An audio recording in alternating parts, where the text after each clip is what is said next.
Live from the Waukee Fieldhouse, welcome to Central Iowa Sports Network's live coverage of CIML basketball. Tonight we feature the number 5 girls team in the state, the 9-4 Ankeny Hawkettes, and they are on the road to take on the 3-9 Waukee Warriors. Alongside Dar Danielson, I'm Nick Brinks. Great to have you along, what should be a fun matchup. I was down here for the Urbandale-Waukee matchup a couple weeks ago, and it was a fantastic night of basketball, and this one should be fun as well. Waukee, they've got 3 wins on the year. Ankeny 9, and and Ankeny, I did their game against Valley on Friday. They got a big win there to halt the 2-game losing streak. So they come in with a little bit of momentum here tonight against Waukee. Let's take a look at some of the girls we'll be keeping an eye on, especially tonight for Ankeny. We'll look at senior Ainsley Keene. She's number 2 in scoring on the team, but she leads them in rebounding and assists, and she comes off a 14-rebound performance against Valley on Friday. And you look at Ankeny, obviously Keene is someone we'll keep an eye on alongside Jayla Williams. She's the one that does the bulk of the scoring, leading with almost 20 points a game. But when you've got a nice 1-2 combo with Keene there too, that has certainly helped propel them into the top 5 in the state. Yeah, and then you have Valiana Aguirre, who comes off the bench, she's starter freshman who also chips in, and that's been one of their issues is can they get more than one person to help Jayla Williams. She's been their leading scorer, and there's been times when if she has an off night, having somebody else step up has been the problem, but they've been starting to find that here lately. They had a heck of a game with Valley on Friday. Number 4 and number 5 going at it, and Ankeny got that 50-40 win. Jayla Williams and Ali Aguirre both go for 20 points on the night. On the other side for Waukee, we'll keep an eye on sophomore Julia Van Kieran. Number 2 on the team in scoring and rebounds. Despite only starting in 3 games, she's typically been that 6th girl, that first one off the bench, but she'll get a start here tonight. In fact, one of her 3 starts this year came against Ankeny, and she went 11 points and 5 rebounds against the Hawkettes back in mid-December. She's been a great asset off the bench. She gets that 4th start tonight. Yeah, she's one of the few seniors here.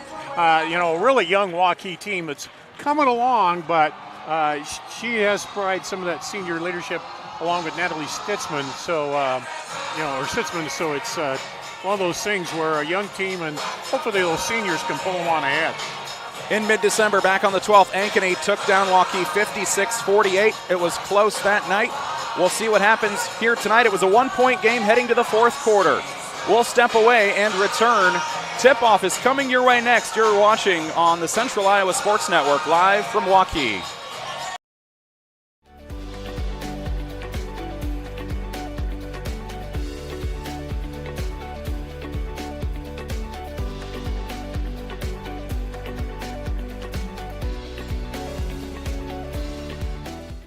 It's the Start Something New sales event happening now at DeYarman Chrysler Dodge Jeep Ram in Ames, Iowa. Take up to $13,000 off new 2026 Ram 1500s with Conquest Cash or 0% for 60 months. 2025 Ram Heavy Duties, over $12,000 off MSRP on select units. And on all new Rams, receive best-in-class 10-year, 100,000-mile powertrain warranty. And 2025 Wranglers, up to $10,000 off with Stellantis loyalty. DeYarman Chrysler Dodge Jeep Ram, Ames, Iowa. Joe here with Westside Auto Pros. I know that sometimes your car can be inconsiderate and need work when you're short on cash. So here's what I'll do. When you get your car fixed at Westside Auto Pros, I'll loan you the money to pay for it. Whatever you want done, repairs, services, tires, you name it. Get your car back on the road and you won't even pay any interest for 90 days. My wife thinks I'm nuts. No interest, Joe? Are you nuts? Get your car fixed now and pay later only at Westside Auto Pros. You don't suppose she's right?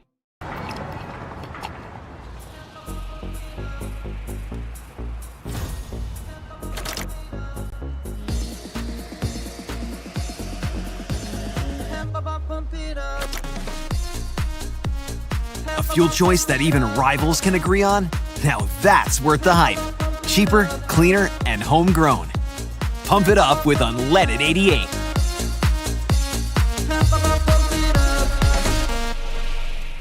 Western lets your UTV power through the storm. The Impact V-Plow and Impact Straight Blade. With the features the pros demand. Custom tailored for your UTV. And to keep your work top-notch, rely on the Tornado UTV Hopper Spreader. Now that's a job well done. Western, more jobs done faster. Visit Truck Equipment Inc. today at truckequipmentinc.com. Hi, this is Chris from Fireplace Superstore. And if your old fireplace isn't giving you everything you want, you need to come see us so we can show you Heat & Glow's industry-leading gas fireplace inserts. A Heat & Glow gas insert will convert your old wood burner into a high-efficient gas fireplace that's easy to use and will warm your house.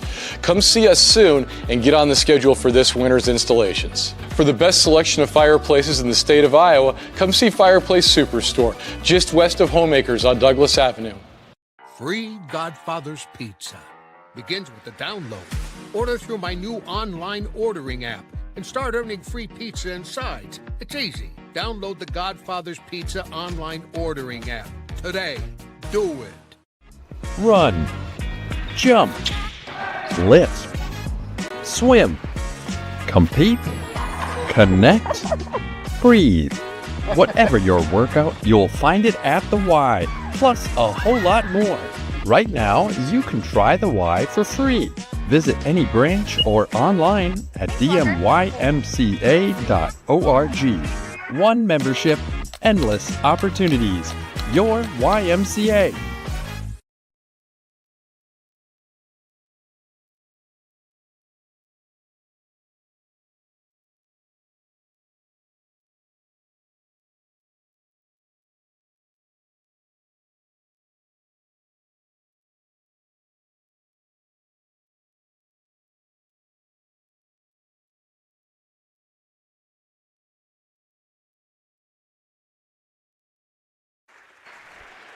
Back at the Waukee Fieldhouse on Central Iowa Sports Network, we get you ready for this Ankeny and Waukee girls showdown. We're just about ready to get underway. We'll have the boys game later on tonight. Ankeny 9-4 and Waukee 3-9. Let's take a look at our starting lineups for tonight's matchup.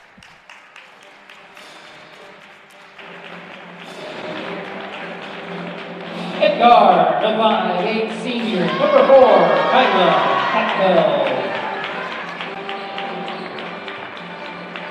A senior, standing 5'9", at guard, number 22, Jayla Williams. She's a guard at 5'9", a senior, number 23, Ainsley Keene. At guard, a freshman, standing 6 foot even, number 30, Holly Ankeny. And a senior at guard, 5'11", number 31, Reagan Baldwin. Your assistant coaches are Gary Burkwell, Cody Kenny, and Shaba Aguirre. Head coach for the Hawkettes, Nathan Kobe.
Let's meet the starting 5 for your Waukee Warriors.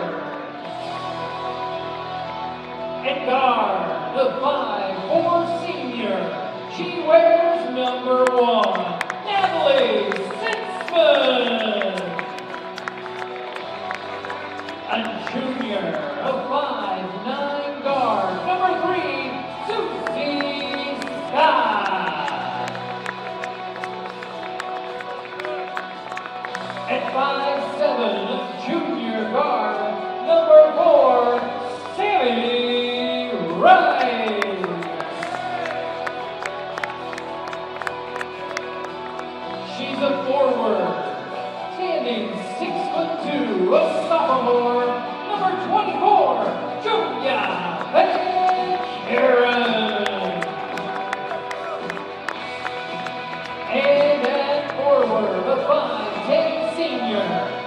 number 44, Marin Salo. Your assistant coaches, Jared Rennie, Casey Chubb, Savannah Gunther, and Pete Deacon. Your head coach for the Warriors, Danny Franklin Ritchie. Just about ready to go here on CISN. Earlier this season, the first matchup between Ankeny and Waukee turned out to be a good one. Even though Waukee has struggled this year and they've got just the 3 wins, it was a 1-point game that they trailed going into the fourth quarter in Ankeny. It was 40-39 after 3 on December 12th. Ankeny goes on to win it 56-48. You look at Ankeny, number 5 in the state. Waukee struggling a little bit, but they pushed them to the brink just over a month ago. We'll see what happens here tonight. Yeah, and you find in this league, even the teams that don't have the greatest record, they have good athletes. And sometimes they're younger. I misspoke when I said Van Kuren. She's only a sophomore. It's Zalo and Sitzman who are the seniors, but you're going to get, in this league, you can't come in and expect just to walk through it every night with a team that's got a losing record. Ankeny in the black uniforms, Waukee in white, tipped back. The Hawks will win the tip with their senior, Jayla Williams, and now she'll go to work against this Waukee defense. She'll be one-on-one to start against Marin Salo, who tips it out of bounds, and it will have a quick inbound pass 12 seconds in. We got a lot of pink shoes on the floor, the warm-up T-shirts for everybody before the game. Say Ballin' for a Cure, childhood cancer awareness going on here tonight. And I don't know about you, Dar, but I forgot to put my pink shoes on. Yeah. Waukee looking to defend. Here's the corner 3 to open things up, and that'll be missed by Ali Aguirre, one of their 3 3-point aces on the team. Waukee with their first possession of the day. They'll pass it to the left wing. Julia Van Kuren making her 4th start of the year. She's been excellent off the bench this year. Waukee will strike first as the senior guard, Natalie Sitzman, drives baseline for 2. Yeah, both teams starting in the man-to-man, and Sitzman just saw the opening down the baseline and took it right at her defender. Left wing 3 coming. On its way and missed by Reagan Baldwin. She and Keene each have 27 made threes this year and also are within 1 on attempts too, 59 and 60. That one's missed, and Waukee will come away with possession. I think the coach wants a few more passes, though, before you put up that 3 here early. Salo's at the top. She leads the team in scoring, rebounds, and steals.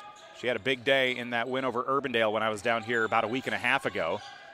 And she'll take it toward the right elbow, trying to get in the lane, and wanted to dump it off to Susie Scott, but little miscommunication. That's a little behind, and it's a turnover. Yeah, and then the double team, they clamped down on her there on the lane, so there was nowhere to go with it. She couldn't see her teammates, so it was a good defense by Ankeny.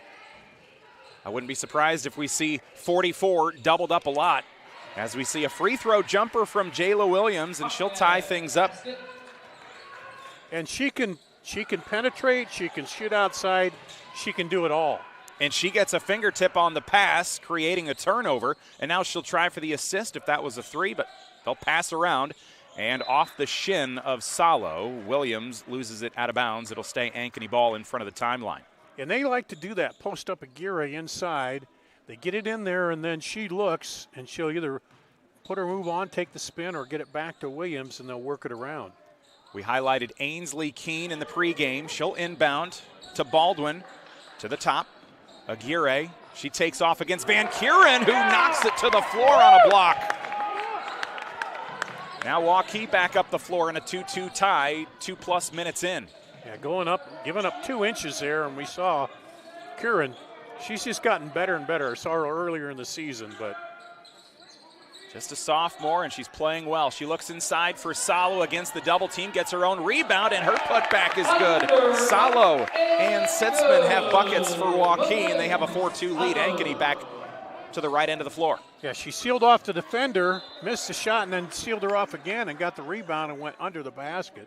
Off the leg of Salo again. Her knee is getting a workout here as she has deflected 2 or 3 passes already here in the first 2.5 minutes. Ankeny will work around the perimeter. Aguirre's at the top. Open three from Keene. That's off the front of the iron. Salo, 7.5 rebounds a game, comes up with one there. And now Waukee works around the arc with a 4-2 lead 3 minutes in. Sammy Rice had the go-ahead three in that thriller against Urbandale a couple weeks ago. And now Sitzman steps in, steps out, finds Van Kuren. She's double-teamed. And we almost saw an open three coming from Scott, but good defense from the Hawks to tip that out of bounds. And now in front of Ankeny's bench, Waukee will inbound with Susie Scott. Yeah, she checks out. Actually, they're going to bring somebody else in to do that. Yeah, they moved it around well. And I think it's Abijay Peters. She'll check in for Waukee.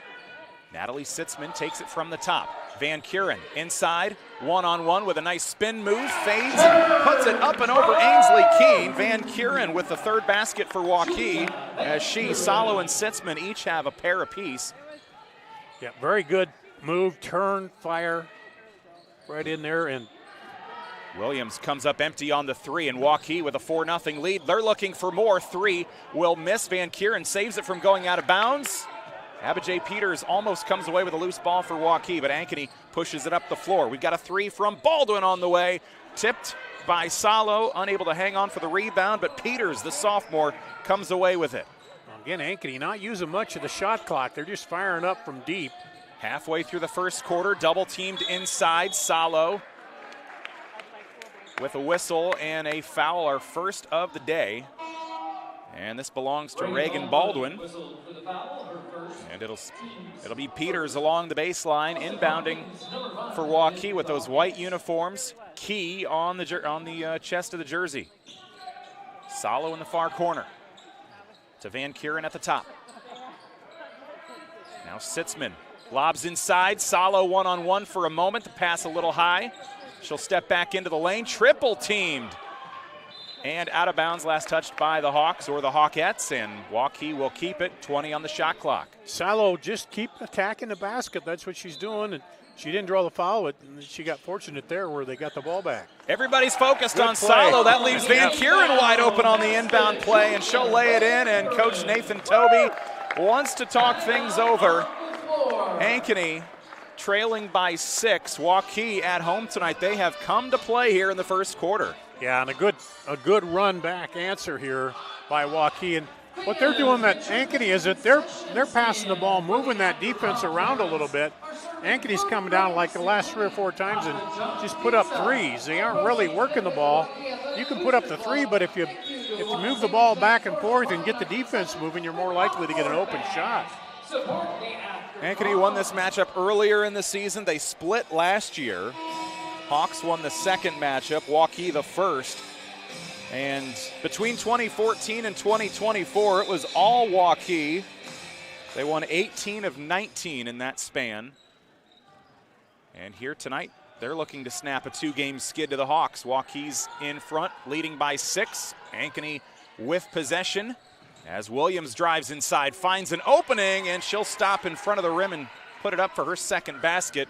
And it's 8-4 Waukee. Abijay Peters open in the right wing, tosses back to Sitzman, steps through 2 defenders, blocked and fouled. I think Aguirre is the one, as she and Williams were both there. Williams will pick up her first foul, though. 3:10 left in the first. But there, Ankeny, Williams goes down inside, attacks the basket like she's so good inside with those moves. Sitzman right around 75% from the charity stripe this year, and she'll put her first through today. She's got 3 points. Van Kuren 4, Salo 2, and Sitzman's up to 4 now thanks to a couple free throws. 10-4, first quarter. Waukee on top. Now let's see what they do on offense again. Do they work it a little bit? Try to penetrate. Allison Hawkins on the floor for Ankeny. She'll hand it off to Williams. High steps inside. 3-point chance coming as she high steps in the lane for another layup, and she's got Ankeny's 6, a chance to get them to 7 from the stripe. She has so many moves taking it inside. Against Valley, she did a pirouette. She did that step through. She does everything attacking the basket, and that's just what they have to do here.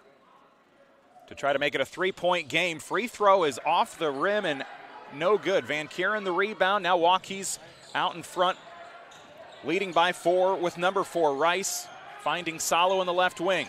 She's got to take advantage when she's only got one defender on her. This one goes up and off the back of the rim, rebounded by Ankeny. She hasn't had very much time where she's just worried about one defender and wasn't able to do anything with it. Now a pass through the hands of Hawkins on the far side, and Ankeny will turn it over. Kyla Schopfeld will check out as well for Ankeny. So Waukee off to a nice start here today. They've forced Ankeny to burn one of their timeouts early. It's a 4-point lead, 10-6. Rice in the right wing, looking for Salo. Nobody open. Now they get it to Sitzman off the deflections. Salo's there to pick it up. Natalie Sitzman with 4 today. Abijay Peters, 7 points a game for her this year. She tries to drive inside, fights for the rebound. It's Aguirre, the freshman, who comes up with it. Now she'll take it across the timeline. Lost it running into Van Kuren, and it's scooped up by Rice back the other way. Waukee trying to stretch this 4-point lead in the first quarter. Sitzman lobs it to the corner for Peters. Now around the perimeter against this 2-3 zone. Peters shakes off a defender, tries to bank one from the free throw line, misses, and Ankeny's there for the rebound. Both offenses have cooled down now. Left wing 3 on the way with a splash from Aguirre. 17th 3 of the year, 3rd best on the team. And that pulls Ankeny within 1. Of course, just as I say they cool down, she pops the 3. So. Every time. After an 8-2 lead, Waukee's down to 1, and Salo will stretch it back to 3 as she works inside for her second basket of the day. And it's 12-9 Waukee.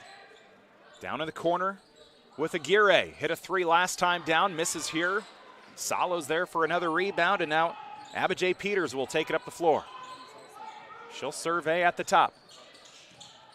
A lob to Rice in the left wing. Now she finds an opening, runs into traffic, takes it up strong, tips the rebound over to Hawkins, and Ankeny takes it back. Down 3, final minute of the opening quarter. Ball is loose, and it will be tipped back into play, picked up by Sitzman. To Peters' far side, a chance to kick it out to Rice here. She'll step up, back to Peters. Corner 3, short, rebounded by Williams. And now she's one-on-one with 30 seconds to go first quarter, and she'll finish to make it a 1-point game. And that's the matchup you want right there, her one-on-one. She caught her shoe on the floor last time down. Coach Danielle Franklin slowing down her Warriors for this final possession. 14 seconds left. Van Kuren almost has it tipped away. She comes back away with it. Salo down the right side of the lane into a double team. To the top, 6 seconds left. Van Kuren steps to the right elbow. Drives inside, puts one off the glass, will miss, but with just a second on the board, she'll go to the line for a couple free throws. Yeah, that's just the Keene's first. Third team foul, so we only had 4 fouls, but that's exactly, Waukee just keeps attacking the basket. And Van Kuren will come up empty on the first attempt. She's got 4 points today so far. We highlighted her in the pregame show. Behind Salo, Van Kuren's the number 2 scorer and the number 2 rebounder. And she has really developed into a nice player this year. Salo gets an offensive rebound, but they can't finish it off as Van Kuren goes 0 for 2, and we have made it to the end of the opening quarter at home. 3-9 Waukee with a 1-point lead over the 9-4 Ankeny Hawks. It's 12-11, and you're watching on the Central Iowa Sports Network. Joe here with Westside Auto Pros. I know that sometimes your car can be inconsiderate and need work when you're short on cash. So here's what I'll do. When you get your car fixed at Westside Auto Pros, I'll loan you the money to pay for it. Whatever you want done, repairs, services, tires, you name it. Get your car back on the road and you won't even pay any interest for 90 days. My wife thinks I'm nuts. No interest, Joe? Are you nuts? Get your car fixed now and pay later only at Westside Auto Pros. You don't suppose she's right?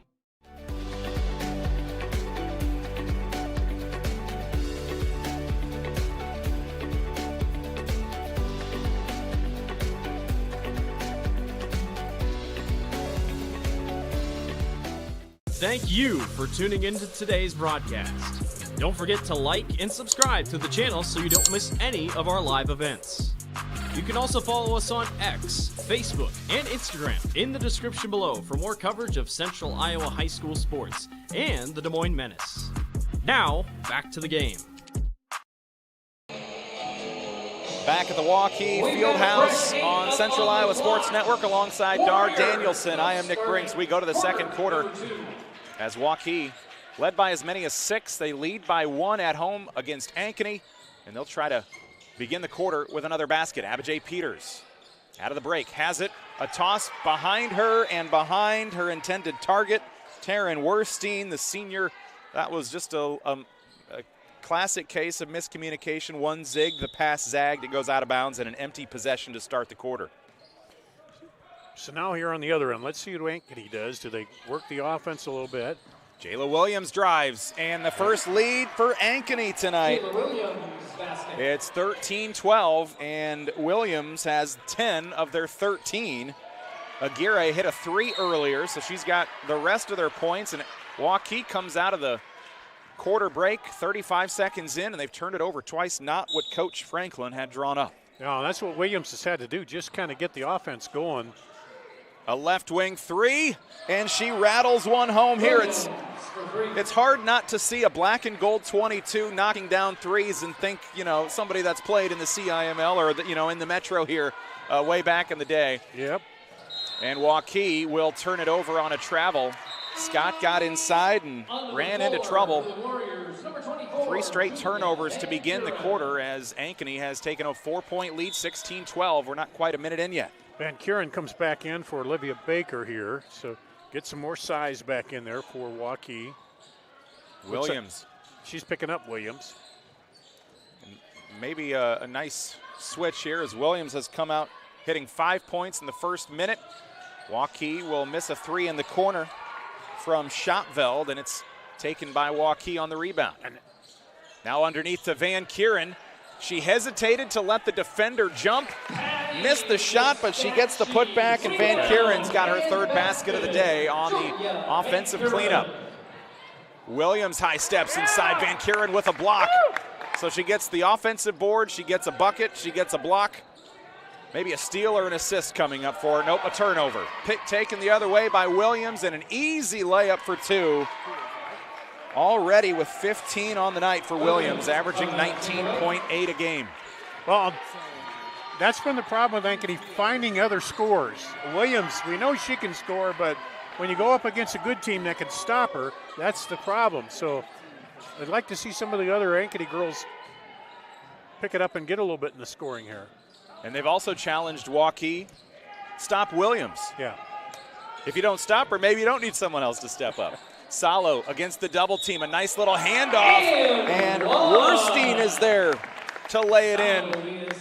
Salo swallowed up all the defenders. That left Werstein open. She got fouled, and she'll go to the line for an and one. They've been working consistently down to her on the low post, and that time she realized if you're double teamed, somebody else got to be open and hit the cutter down the lane. And Werstein converts the free throw. So it's back to a 1-point game. Ankeny's on top 18-17 here at the Waukee Fieldhouse. Ankeny to the left wing with Williams. And like you mentioned, will someone else step up for Ankeny's offense, or will they just let Williams kind of do everything here tonight? They'll work inside, but it's off the hands of Schotveld, stolen by Sitzman. And Waukee with a chance to retake the lead. Salo at the top, knocks down the triple. Big transition there, a 5-point difference. I'd like to see Aguirre just take that to the hoop when she's down there. And now Reagan Baldwin from the far corner. She'll be fouled by Waukee. And Susie Scott will foul. I've got Waukee with just 1 foul on the night. Maybe that's their 2nd overall, but first here in the quarter. Just about 3 minutes into this second quarter on CISN. Back and forth here, a couple lead changes in the first 3 minutes of the second quarter. Ankeny down by 2 and dribbling behind the back. They'll drive inside, and Aguirre finishes. That's the ball movement and the offense you want to see if you're Ankeny. Just the 2nd basket of the day, not by Williams, and Aguirre has both of them. And that game, Valley and Ankeny Friday night, was one of the few games I've seen in a long time since they changed the foul rules where they got into the bonus a couple times in a couple quarters. You just don't see it as much anymore. Sammy Rice, she's in the left wing, trapped for a moment, had her dribble picked up. She finds Werstein over on the far side. Now Natalie Sitzman run into by Williams. Dump off to Werstein, and she'll knock down the long two. So Werstein off the bench with a couple nice buckets here early in the second quarter. And Williams got away with kind of a hard attack bump there. They didn't call anything on it, but Werstein got the pass and converted. 3 from the left wing, swished home by Reagan Baldwin. A team high 28 threes this year. And at the other end, Susie Scott wants to answer as Ankeny just retook the lead. But Ankeny gets the rebound with a 1-point lead. Corner 3 coming from Baldwin, and this one will skip off the far side of the rim, and Rice is there for the Waukee rebound. It's been fun here in the first 12 minutes, halfway through quarter 2. Salo hit a 3 earlier in the quarter. She'll lob one to Rice. Steps to the free throw line, finds Scott, corner 3. Matches her jersey number from behind the arc. Susie Scott puts Waukee back in front. 4 lead changes in 4.5 minutes. And again, Waukee moving the ball around, finding the open player. Let's see now what Ankeny does to answer. Corner 3, off the rim, no good from Ainsley Keene. She and Baldwin lead the team in threes, but that one's off the mark. Salo at the other end, misses, hits the backboard, and the rebound for Ankeny. They'll push quickly. Ainsley Keene inside will travel and give it right back. A good job by Susie Scott to get back there on defense. Kind of bumped her as she went into her and she traveled. A couple subs here now as Werstein and Sitzman, or Rice rather, will check out of the game. On the floor for the Warriors, it'll be Natalie Sitzman, Marin Salo, Julia Van Kuren, Susie Scott, and Abijay Peters. And it's stripped away, taken by Williams, one-on-one, left-handed finish for 2. She came very close to carrying that ball. Shotbeld came back in for Ankeny too on the timeout. Tied at 25, 3 ties already in this one. Back and forth affair. Waukee playing well against the 5th-ranked Ankeny Hawks here on this Tuesday night. Julia Van Kuren lobs it to Scott in the wing near side. She steps up, steps back, and now surveys. Finds Salo. She'll step in toward the free throw line inside. 2 or 3 defenders around. Tipped out by Ankeny last, and Salo and the Warriors will keep it. Good play to throw it off of Ankeny by Salo. She keeps attacking. I like that. She's missed a few inside, but she just keeps attacking. And that's what you got to do, because you're either going to get fouled or maybe get the shot. And she'll take the right wing 3, and that will... Now her deep shooting hasn't been as good. She hit the one, but she's missed a couple. That missed everything, and now Ankeny will bring Baldwin back into the lineup, and Ali Aguirre will sub out. So for Ankeny, they've got Kyla Shopfeld on the floor with Jayla Williams, Reagan Baldwin, Ainsley Keene, and also Allison Hawkins. Hawkins off the bench here with 2:08 to go first half. Williams steps down to the corner, 3 on the way. Ankeny back on top. Hawkins with just her 6th 3 this year. And inside out, that's how you do it. Now Van Kuren, maybe she can do the same. She'll be inside, kick out to Peters, and that 3 will be taken in the corner on the far side. The rebound by Jayla Williams. Not only does she score about 20 points a game, she leads the team in steals with 3 per game. And she's also up there in rebounds and assists. 6 rebounds, 2.5 assists. And we've got a foul on the Waukee defense. It's Julia Van Kuren trying to defend Williams inside. 1:39 to go in the first in this opening half on CISN. Inbound to the right wing. Williams left open enough, and she makes the defense pay. And Coach Franklin wants to chat things over in this CIML showdown in Waukee tonight. This gives Williams 20.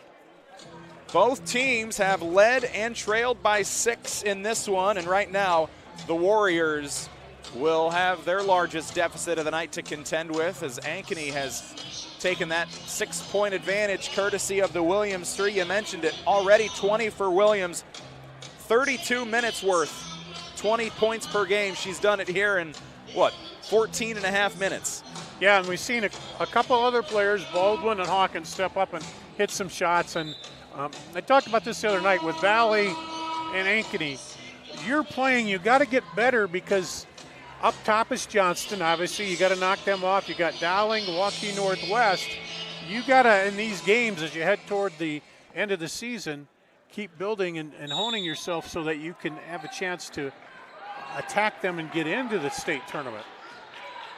Waukee struggled to begin the first part of this second quarter. They turned it over on their first 3 possessions, and they'll turn it over here with just over 1:20 to play in this second quarter. They're trying to avoid bookending this second quarter with turnovers, but unfortunately that's kind of what happened there, and just Ankeny's taken advantage with that 6-point lead. A little out of control on that pass. A good pass. You had her wide open there for a 3-look, but closing in on the final minute, a 20-point first half for Jayla Williams, and I'm not convinced she's done yet.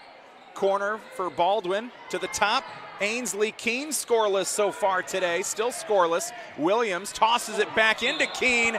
She's on the board, and that was all set up by Williams, saving it from going out of bounds. I don't know how Waukee didn't get a hand on it, but here comes Keene driving inside, gets popped, and one chance too. I was just about to say it's not good to save it back into the lane like that, but fortunately Keene came down and saved her on that. And it's a 3-point play. So after being tied at 25, Ankeny has gone on a 9-0 run. A couple of threes in there, and also the 3-point play the old-fashioned way. Now a turnover for Waukee, and we've got a Natalie Sitzman foul trying to get it back. Well, speaking of getting it back, Waukee, you can't get it back all in one possession. You got to start. They've kind of gotten out of passing it around and working that offense. You got to get back into that, work some time off the clock and get a good shot. Just because you're trailing doesn't mean you jack up a shot faster. A 9-point lead for Ankeny. It's their largest of the day. Fell behind 8-2 in the early going. And with under 40 seconds left, they're looking to go into halftime with a double-digit lead. Keene's in the left wing. She finds Baldwin at the top. Now she'll direct traffic against Susie Scott. Williams was headed out of bounds, saved it, tipped it inside, and we've got contact, and Ankeny will get to shoot a couple free throws here with 25 seconds left. You know, I thought she was a little wild on that, but it was actually a good pass. She was looking for that bounce pass inside, and she got it there. She's made a couple nice passes. Sometimes she looks out of control, but she's such a good athlete that she can get the ball where she wants it. 2 free throws here for Ali Aguirre, and she'll hit the first. Controlled chaos is what I hear. Yeah, she is. And right now it's a good thing for Ankeny because it's pushed them up to a 10-point lead through her scoring and assist as well. Aguirre hits both free throws. She's got a nice 7-point first half, and the lead has been stretched to 11 for Ankeny. 36-25, that 11-point lead has come after a 25-all tie. So they've scored the last 11 points. Final shot coming for Waukee, perhaps. Riley Sitzman's in the ball game. Yeah, got to get some movement. Scott at the top, works against her defender and draws some contacts, but they've got plenty of fouls to give. That'll be just the second Ankeny foul, and it's against Kyla Shopveld. Yeah, that doesn't really hurt them. And now it makes it even tougher with 3.3 to play. Ankeny has been on a nice run here to end the second quarter. Can Waukee go into halftime with something to cheer about? Here's a turnaround 3, almost banked home, but missed by Susie Scott, and we have made it to the end of the first half with Ankeny on top. Aguirre smiling there because she got away with one close to being a foul at the end. Ankeny finishes the first half on an 11-0 run. They take a halftime lead in, 36-25 here at the Waukee Fieldhouse. The Hawks and the Warriors will continue next. We're back in just a little bit. Thanks for watching tonight on Central Iowa Sports Network. It's the Start Something New sales event happening now at DeYarman Chrysler Dodge Jeep Ram in Knoxville, Iowa. Take up to $13,000 off new 2026 Ram 1500s with Conquest Cash or 0% for 60 months. 2025 Ram Heavy Duties, over $12,000 off MSRP on select units. And on all new Rams, receive best-in-class 10-year, 100,000-mile powertrain warranty. And 2025 Wranglers, up to $10,000 off with Stellantis loyalty. DeYarman Chrysler Dodge Jeep Ram, Knoxville, Iowa.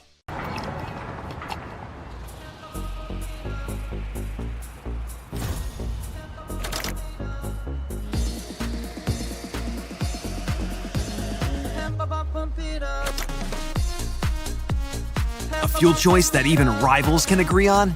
Now that's worth the hype. Cheaper, cleaner, and homegrown. Pump it up with unleaded 88.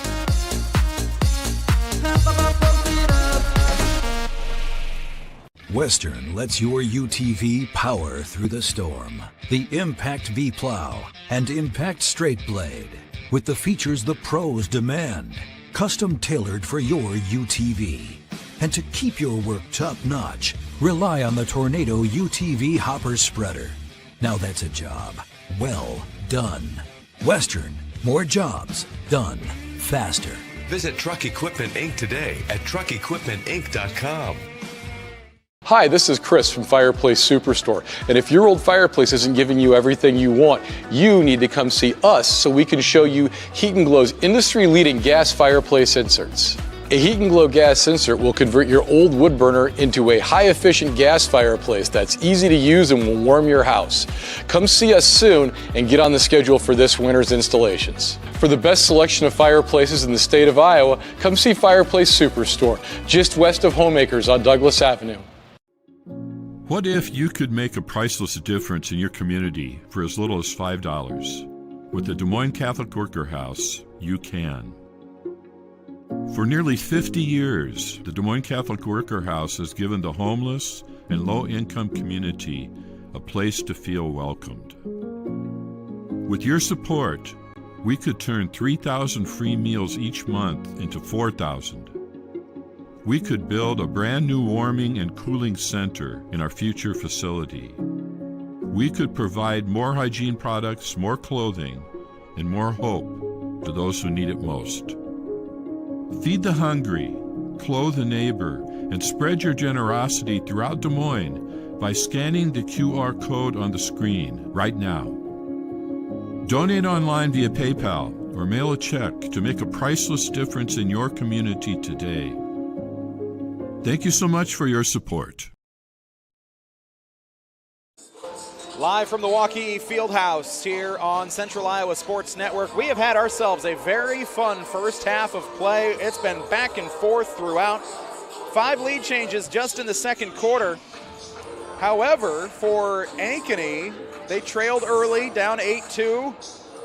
We saw a tie at 25 there midway to late in the second quarter, and then Ankeny found a burst of offense, took advantage of some Waukee turnovers, and they finished the half scoring the last 11. And you look at the scoreboard, much different going into halftime than you might have expected with about 5 minutes to go in the first half. Yeah, well, what they quit shooting the long three and just gave it to Williams and said, drive it inside, and she did.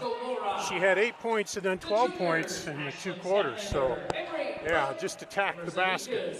We've got one other broadcast tonight on the Central Iowa Sports Network. Dowling Catholic is at Valley, and so far in the first half, a very good first half for the Maroons, a 50-29 lead on that in that one. So, yeah, and Valley a little hangover after getting beat by Ankeny in that one. That was they got behind, they came back down to within 4, and then just couldn't close the deal. So, and of course, and Dowling very good, as I said, up there, one of those teams in the upper top of the conference.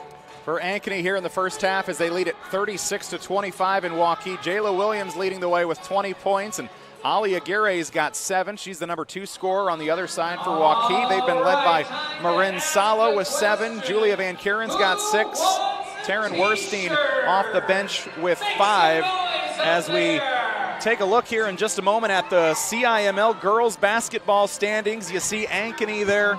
They are 4th in the conference.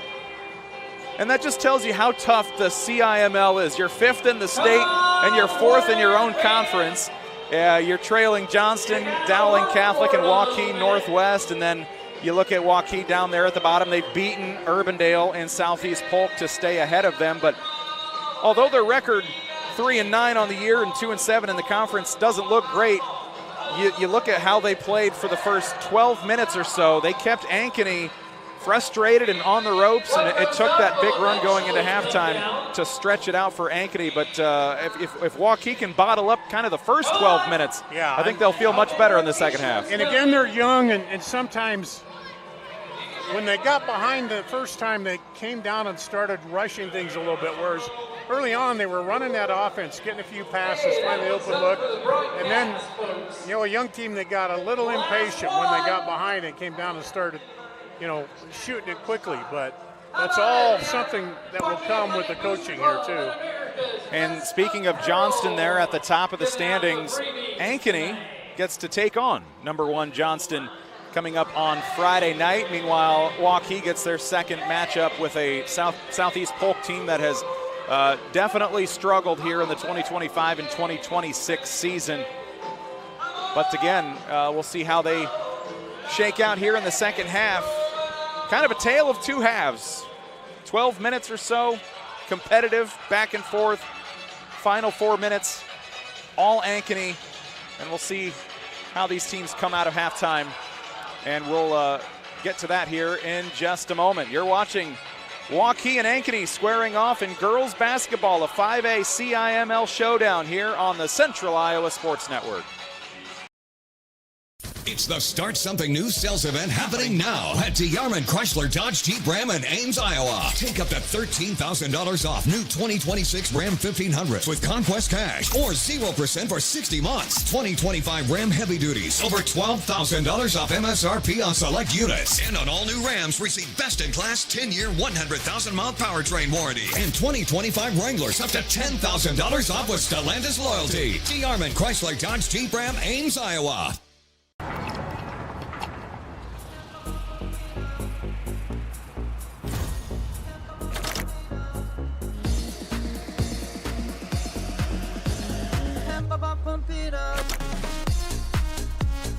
A fuel choice that even rivals can agree on? Now that's worth the hype. Cheaper, cleaner, and homegrown. Pump it up with unleaded 88.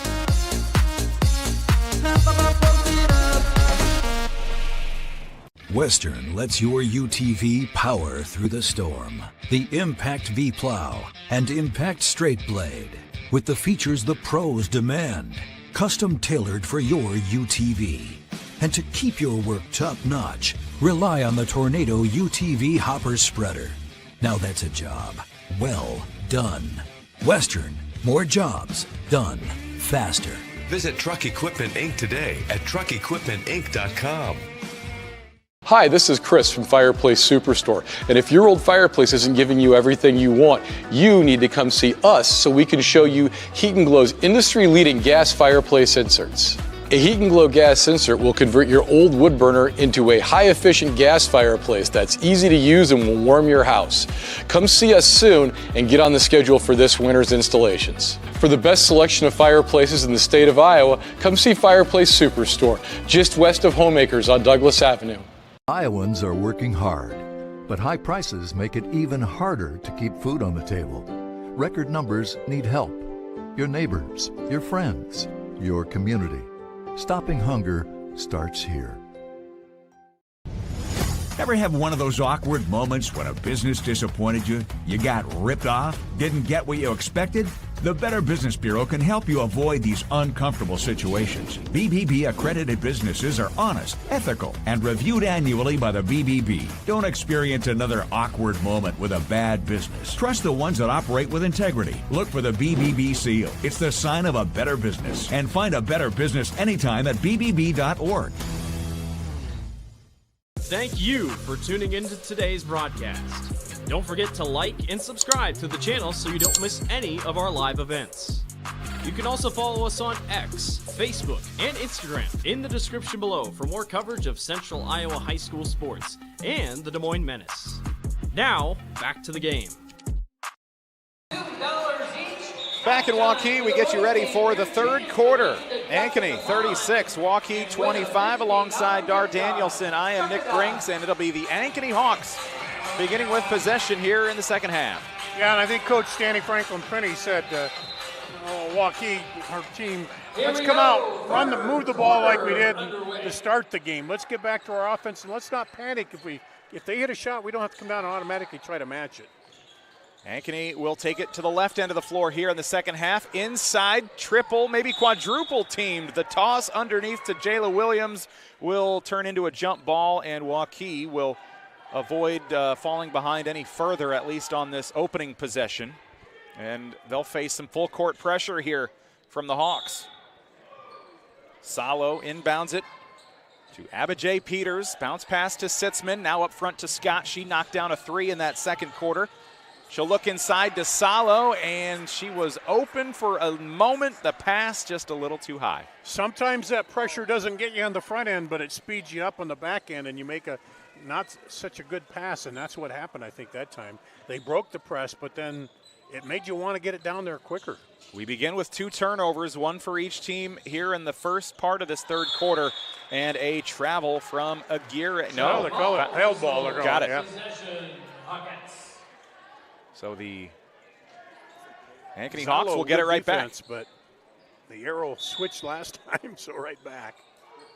Inbound pass to Williams. 2 defenders around her, and Williams wins that battle easily. Yeah, easy money all day on that one. Peters up the floor for Waukee as they trail by their largest margin of the day, 13. Salo kicks it to the corner. Scott's 3.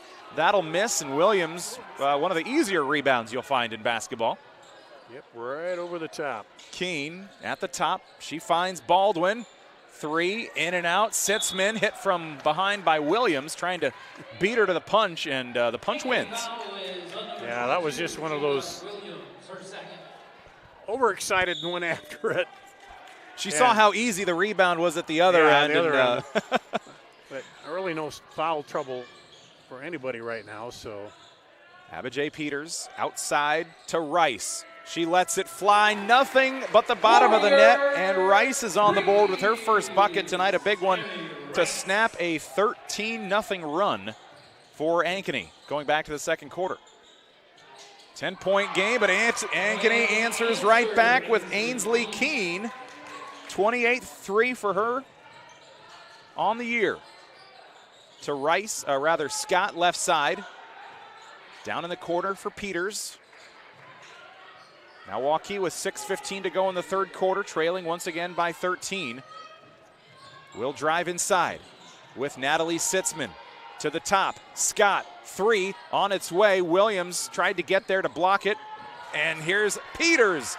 After the rebound for Ankeny, she steals it back, and Abijay Peters with a big play for Waukee. Yeah, Waukee looks to go up the floor, and Peters just sneaks in and pokes it away. That's kind of big because it keeps them from getting back down there on the break the other way. Far corner for Ankeny, to the top. Keene hit one a moment ago. She goes and does it again. She didn't hit any threes in the first half. Not surprised to see her hit a couple out of the chute here in the third. Now Waukee down by 14 with possession in the left wing. Susie Scott works on Aguirre. To Rice. To the corner for Peters. She's one-on-one with Williams. With 15 on the shot clock, 5:15 game clock. Sitzman, she's at the top. Finds Salo. Shot clock winding down, under 5. Triple team. Salo will draw some free throws. Not the greatest looking shot. No, just kind of a chuck it up and get some free throws. Credit her, though. She knew the shot clock was running down, so she moved toward the basket and drew the foul. They kind of bailed her out there.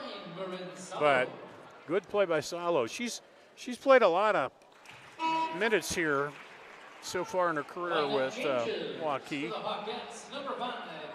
And she's at the free throw line. When I saw her play against Urbandale a couple weeks ago, she hit, I think, 9 or 10 straight throughout the game. Her only miss was in the final moments, surprisingly, but she goes 2 for 2 here.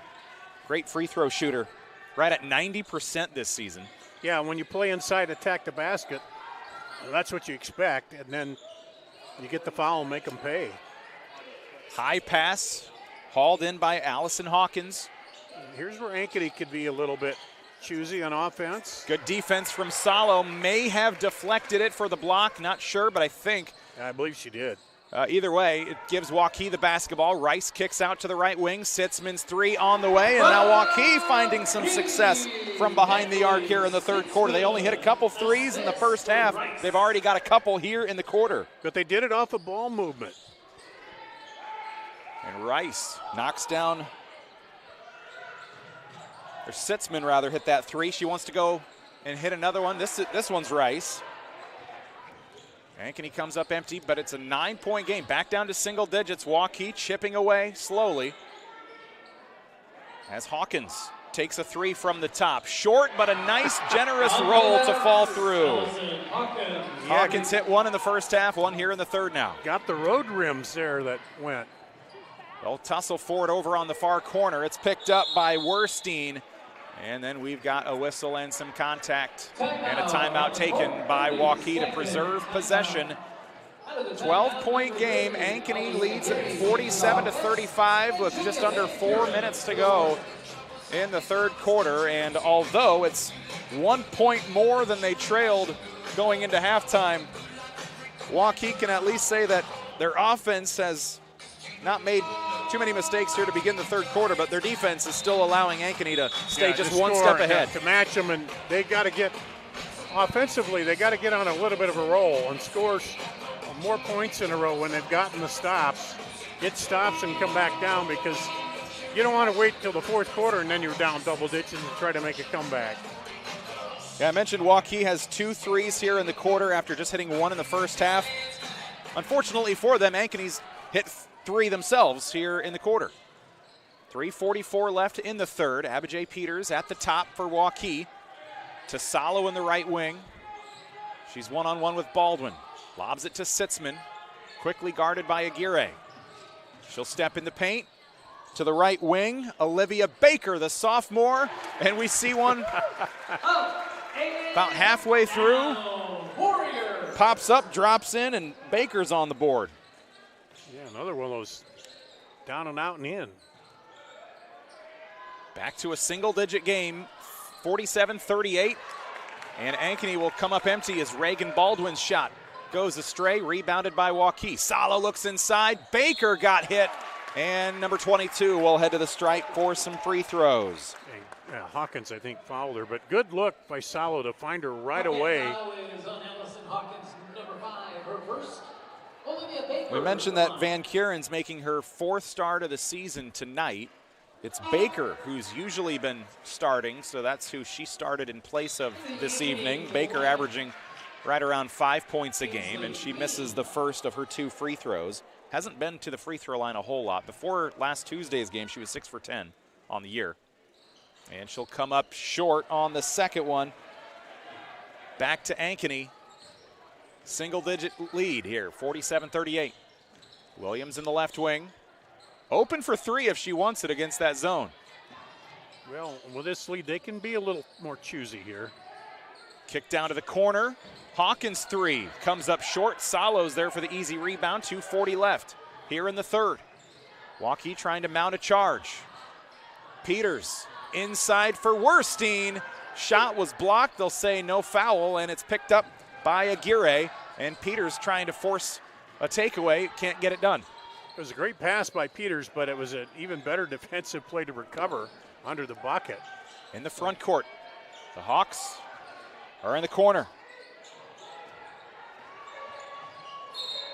It's batted away with contact.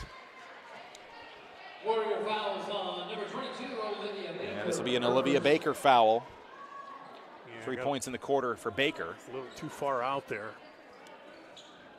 And it'll be Ainsley Keene to inbound to Williams. Williams is in the right wing. 2 minutes to play here in the third. 47-38. Right wing.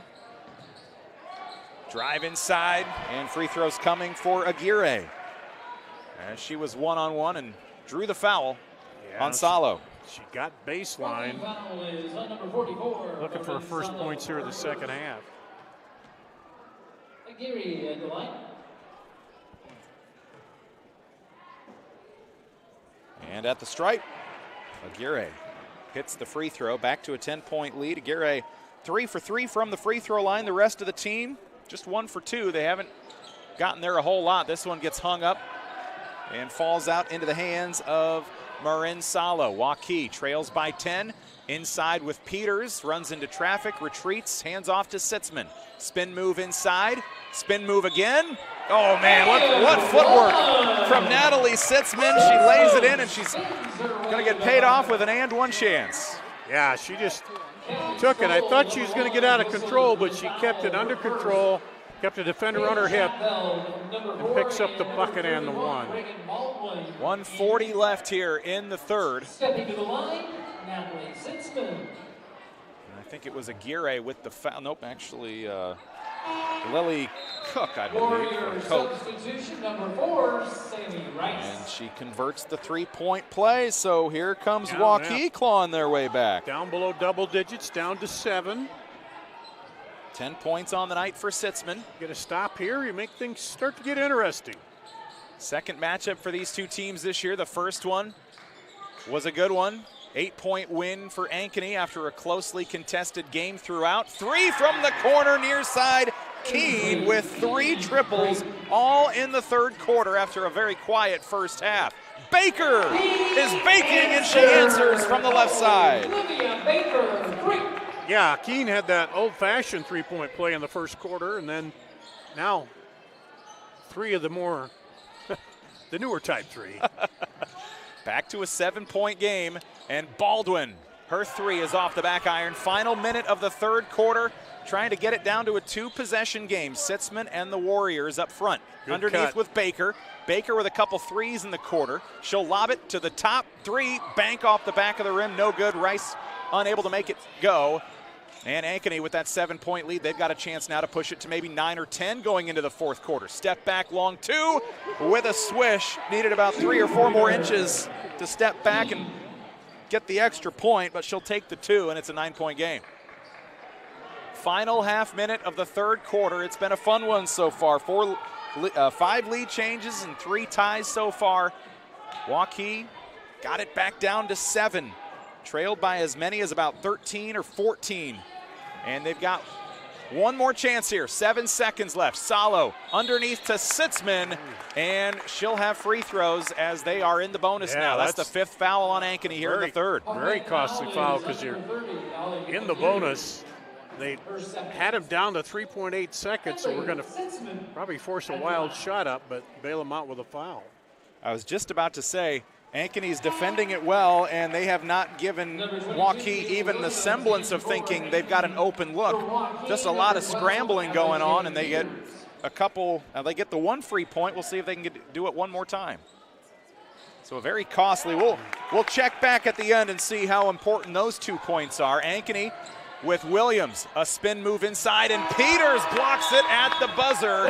So it'll be a 7-point game going into the final quarter. Ankeny 53, Waukee 46. We go to the fourth quarter next on Central Iowa Sports Network. Run, jump, lift, swim, compete, connect, breathe.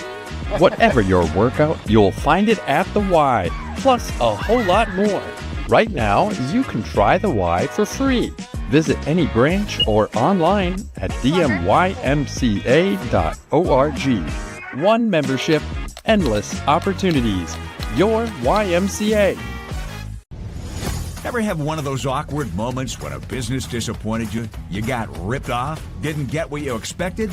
The Better Business Bureau can help you avoid these uncomfortable situations. BBB accredited businesses are honest, ethical, and reviewed annually by the BBB. Don't experience another awkward moment with a bad business. Trust the ones that operate with integrity. Look for the BBB seal. It's the sign of a better business. And find a better business anytime at bbb.org.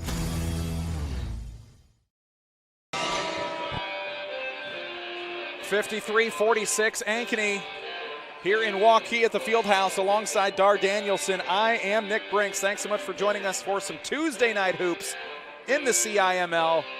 And although one team is ranked top 5 and the other only has 3 wins on the year, we have been treated to a very fun game tonight. Yeah, and a little bit of momentum at the end. Waukee got the 2 free throws in, got the block. Can they run a good play and get a bucket come start in the fourth quarter? Waukee is trailed by as many as 14. They got it down to 7. Peters misses her shot, but her putback is good. And Peters had the block at the end of the third quarter. She deflected Williams' last chance. Comes up with a big play on offense here with the putback and the second chance bucket. Deflected ball, Williams will take it on the inbound pass, and now left wing, Baldwin, 3. That was money the second it left her fingertips, her second of the night. She's got 6 now today.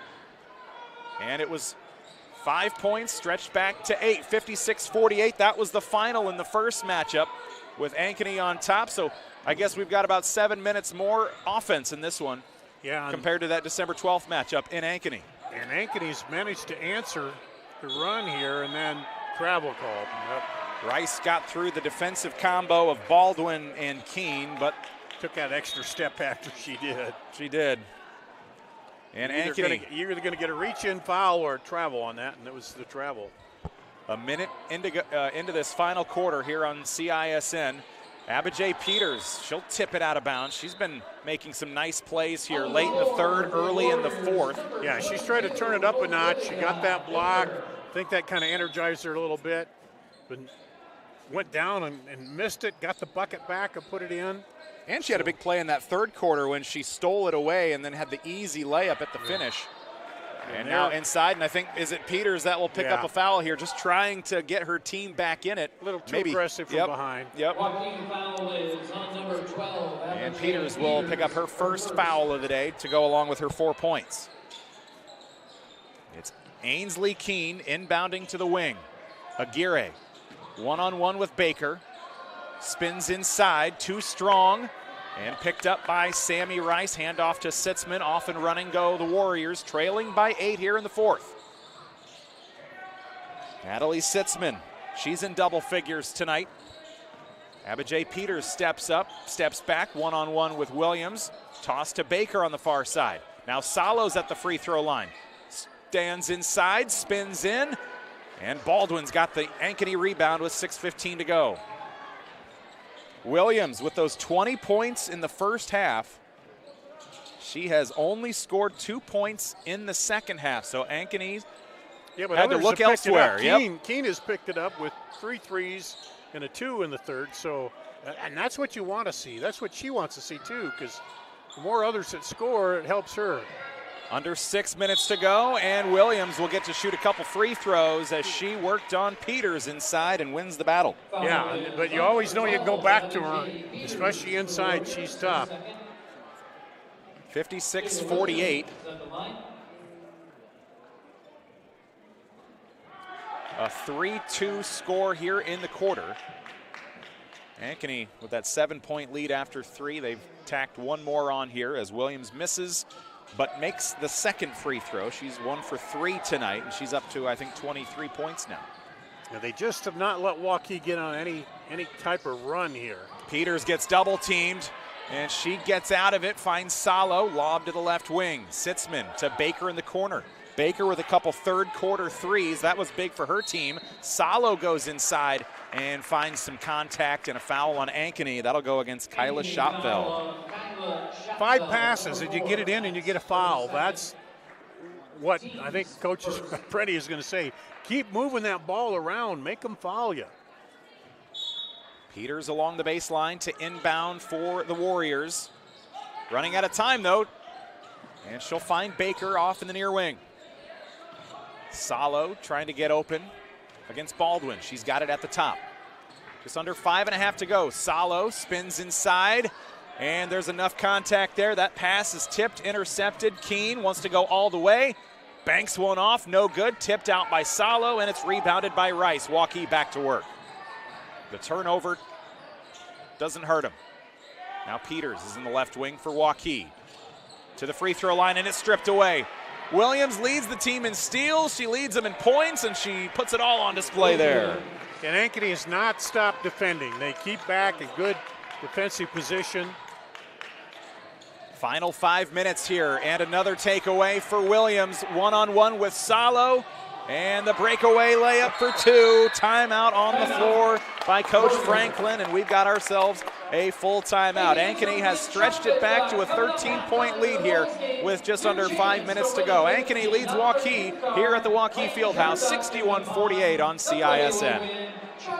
As the seasons change, so should the colors in your garden and around your home. Nothing says fall like a splash of beautiful colors from the Fall Mums from Good Greenhouses. No one has a larger selection of gorgeous mums or better pricing, with sizes from small pots to large containers that are sure to make the neighbors jealous. For over 118 years, the Good family have grown and sold the best mums in Iowa in a rainbow of stunning fall colors. Come see for yourself, just north of Interstate 80 and only 8 minutes south of Ankeny.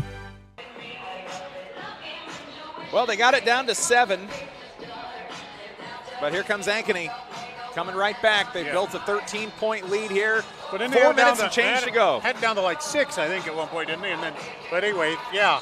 But Ankeny has come right back, and like I said, they have not let Waukee get on any extended runs of more than a bucket or two here, and they've continued to play good, strong defense, and then. Williams has showed she can play defense as well as offense, and she can play defense where she turns it into offense, getting the steal and going up the floor. Ankeny, 27 for her. Yep. Ankeny has hit 10 threes in the game. Jayla Williams, you mentioned her. She's got a couple. Ainsley Keene with 3 in the third quarter.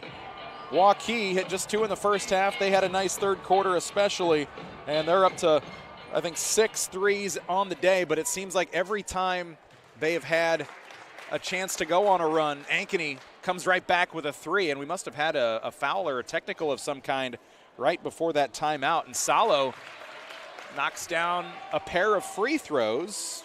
Missed what that was all about. I didn't see that, too, because we went to the time out, but there must have been something on Ankeny because they get possession, too. They get possession, and they need it. They need a bucket here. Try to cut it back below double digits again.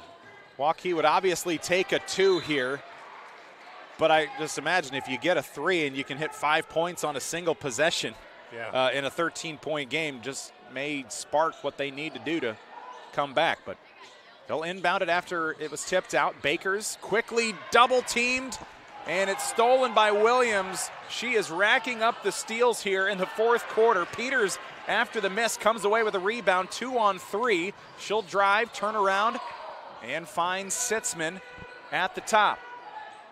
Peters thought about a really long 3, thought better of it. Steps up, steps back, 3 off the mark, no good. Shotfeld there for the Ankeny rebound, and it's an 11-point Ankeny lead halfway through the fourth. Ankeny just keeps taking some punches and returns back. They did the same thing in Valley Friday night. Valley'd make a run at them, and they held them back off. Salo with a shove and a foul. It'll be her second to go along with 11 points. Susie Scott and Karen Werstein coming back in. And it will be Ankeny basketball in those black uniforms, gold numbers, white uniforms with the purple numbers for the Warriors. Final 3 minutes and 45 seconds. Ankeny leads this one 61-50 with Aguirre's pass inside, deflected, intended for Williams, and we've got contact and a foul. Peters snuck her hand in there trying to get the steal, but got her on the arm. Now Waukee is a foul away from putting Ankeny in the bonus, which they do not want to see here because time's running short on them. To the top with Aguirre, to the left wing, Keene. Quiet first half, but an explosive second half for Keene. And Williams is content to take as much time off the clock as she was open for 3 if she wanted it, but she wasn't quite wanting it.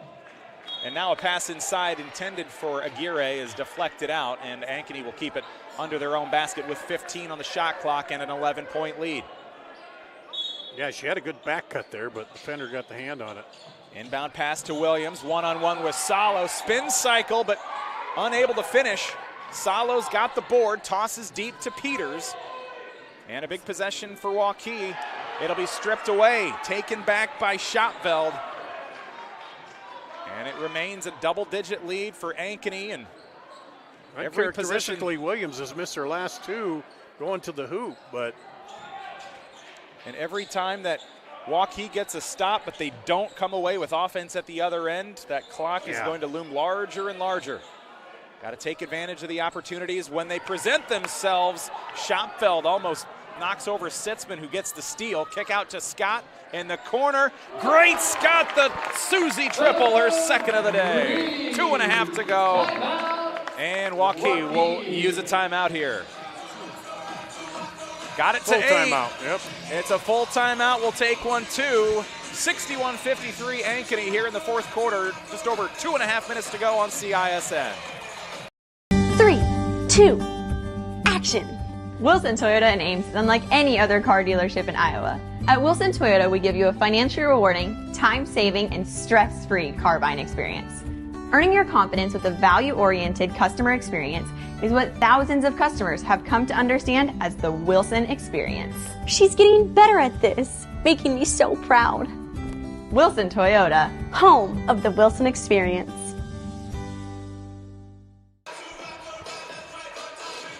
A big bucket for Waukee headed into the timeout. They have closed the gap now, back within 8. But they've got one timeout left, 2.5 minutes here, so you almost got to score on every possession down. I mean, it's 8 points, but still you can't afford to come down, as we talked about in the break, and have an empty possession because Ankeny's coming down and scoring. And you're still down 8, so you've got to be aggressive on defense, but you've got no fouls to give. Everything that happens to Waukee now will be free throws the other way. And now Waukee will force a jump ball. It stays with Ankeny, so no harm, no foul for Ankeny, but it will flip the possession arrow for next time. And now Waukee, they are ramping up their full court pressure. Schoppveld inbounds it, and we've got a turnover. She must have stepped on the line, I wonder. Yeah. Sometimes you're looking for that pass and you forget. So a huge break for Waukee. Can they take advantage of it here? 2:29 left to Werstein in the left wing. Hand off to Scott. She has been busy off the bench tonight. Scott to Werstein left side. Steps toward the right side. Scott, long three. Hit one a little bit ago. I don't know if that one might have been blocked. And Salo gets hit on the way up. She got the rebound. Put back no good, but she's got free throws coming. And the foul on Reagan Baldwin will put Waukee at the line. And if you're Waukee, you'd like no one else at the line in this situation, trying to get you back to a 2-score deficit. Yeah, Salo hits it. And Salo, that senior experience, she knows where that ball is going to come off if that three is long. And got it now, so this could be interesting. So not only do they get the offense there, but it all was set up by the defense. Ankeny never got it inbounded cleanly, and they're going to do it again here, but I do think Waukee fouled this time. But that's 3 straight inbound passes where they have yet to get past the free throw line. And they're going to trapping shoot free the ball throws. coming in, but yeah, that bonus is going to bite them now because they have to go the other end. But yeah, and then they got points down here with the clock stopped, but and they weren't able to inbound it, and it didn't even take time off there either because they stepped on the end line as Aguirre hits the free throw. She's 4 for 5 today,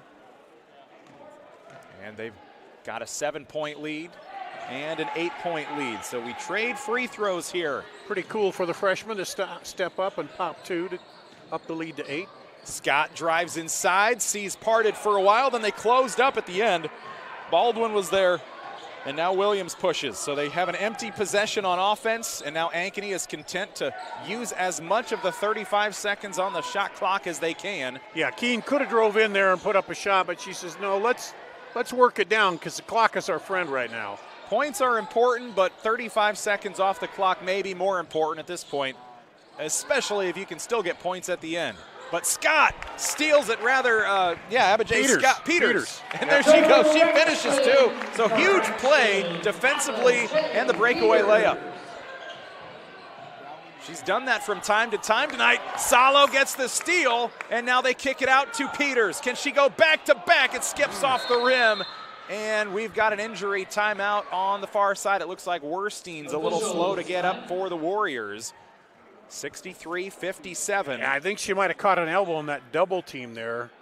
But how big would that have been if Peters would have hit that three? Then you're talking a 3-point ball game here. But injury timeout here, and with a minute. Ankeny needs to talk over the press break a little bit with this clock stop because they've had trouble getting it in late. So, yeah, like you said, that could have been big. Final Dowling over Valley, 79-41. Big night for the Maroons. Maroons, yeah, and Valley struggled a little bit. They only scored 40 against Ankeny the other night. Now they get 41 against Dowling, excuse me. I would imagine with Ankeny topping Valley last week and now Valley's big loss tonight, I would have to imagine Ankeny could slide up to number 4. Yeah, I would think. Pretty easily. 2 losses. Does that come out on Wednesday or is it Thursday? I think it's Wednesday, isn't it? Girls' ratings? Yeah. Yep. Randy says yes. But a few times he tells me yes. Speaking of Randy, thanks to Randy, AJ, and Drew, our CISN crew tonight on CISN. I'm Nick Brinks along with Dar Danielson as we've got just over a minute to go, and Waukee, like you said, if they could have turned that steal into a 3, or even a 2 for that matter, yeah, that might have erupted this place for Waukee to get still right back a little within time left. They have 1 timeout, minute 14. And honestly, their full court pressure is working. They have created multiple turnovers. But that time they got it into the hands of Williams, and she got it out of there. Just skosh over a minute left now, 63-57. No matter what happens, Waukee came to play tonight. You see number 5, Ankeny, coming into your gym. I'd get it back to Williams. Ooh, timeout call. Coach Toby will burn one here. Probably not a bad idea. I'd get it to Williams, let her run the clock down and attack the basket because she's the best one at doing that. A 6-point lead for Ankeny. They'll have 11 on the shot clock. Final minute, 51 seconds to go here on CISN. Iowans are working hard, but high prices make it even harder to keep food on the table. Record numbers need help. Your neighbors, your friends, your community. Stopping hunger starts here. Thank you for tuning into today's broadcast. Don't forget to like and subscribe to the channel so you don't miss any of our live events. You can also follow us on X, Facebook, and Instagram in the description below for more coverage of Central Iowa High School sports and the Des Moines Menace. Now, back to the game. Thanks for joining us tonight on Central Iowa Sports Network. It's been a fun one so far, and we've got our nightcap on the way very soon. The boys matchup featuring 6-5 Ankeny and the number 4 rated 10-2 Waukee Warriors. Our boys game coming up at the conclusion of this one. CIML basketball tonight on CISN. Along with Dar, I'm Nick. Good to be with you tonight.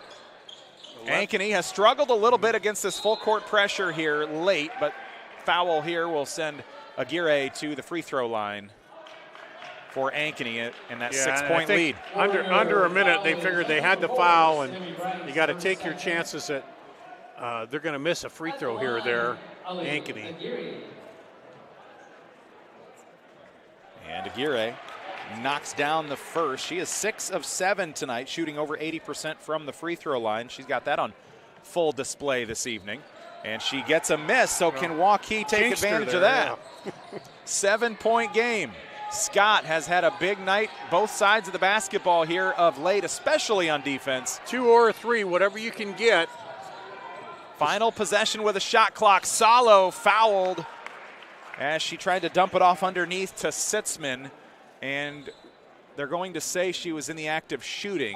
Yeah, Ankeny still has 1 to give before they're in the double bonus, so we don't know with 33 seconds if they'll get to that. But again, Salo making the smart move to draw the foul. And she knocks down the free throw. 7 of 7 tonight for Salo. And it's back to a 6-point game, 64-58.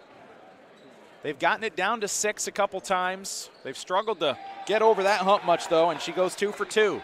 5-point game. Ankeny leads at 64-59, 33 seconds left. They'll get it into Williams, and she'll get around everybody, no foul, and now it'll be Baldwin getting to shoot free throws, and she has not shot many free throws at all this year. 4 for 4. And that was a smart move when they changed that press breaker to get it into Williams' hands right away, because she can dribble, she can pass a little better. And the first is no good. So although she's not missed until now, Baldwin 4 for 4. If you're Ankeny, or if you're Waukee, you're certainly glad to not foul Williams. You could get somebody else at the free throw line, and they'll go 1 for 2 with Baldwin. So a 3 makes it a 1-score game. Susie Scott's had a nice second half with a pair of them. Will she? Maybe Peters? Nope. Williams steals it, and Waukee may let them dribble out the clock. 15 seconds left. 65-59. No fouls yet. Now they will. They let a lot of time go off the clock, but I think once you didn't get the points on that possession, your window was open there, and it closed quickly. Yeah, that was an equivalent of taking a knee right before you get into the end zone, so the clock keeps running, and you know you got it in hand. 9.5 to go, or 9.7. And the first free throw was no good from Kyla Schoppveld, as Hawkins will sub back in for Ankeny, and Aguirre will check out with a nice double-digit performance tonight, finishing with 11 points. And Schoppveld goes 1 for 2. Down by 7, final seconds, 6 seconds left. Sitzman has it swatted out of bounds by Williams, and she's really done it all tonight. I don't know if she's had blocks. She has at least one now. Yeah, she kicked the offense in gear when they needed it, and then kicked the defense in gear late. Underneath, no good.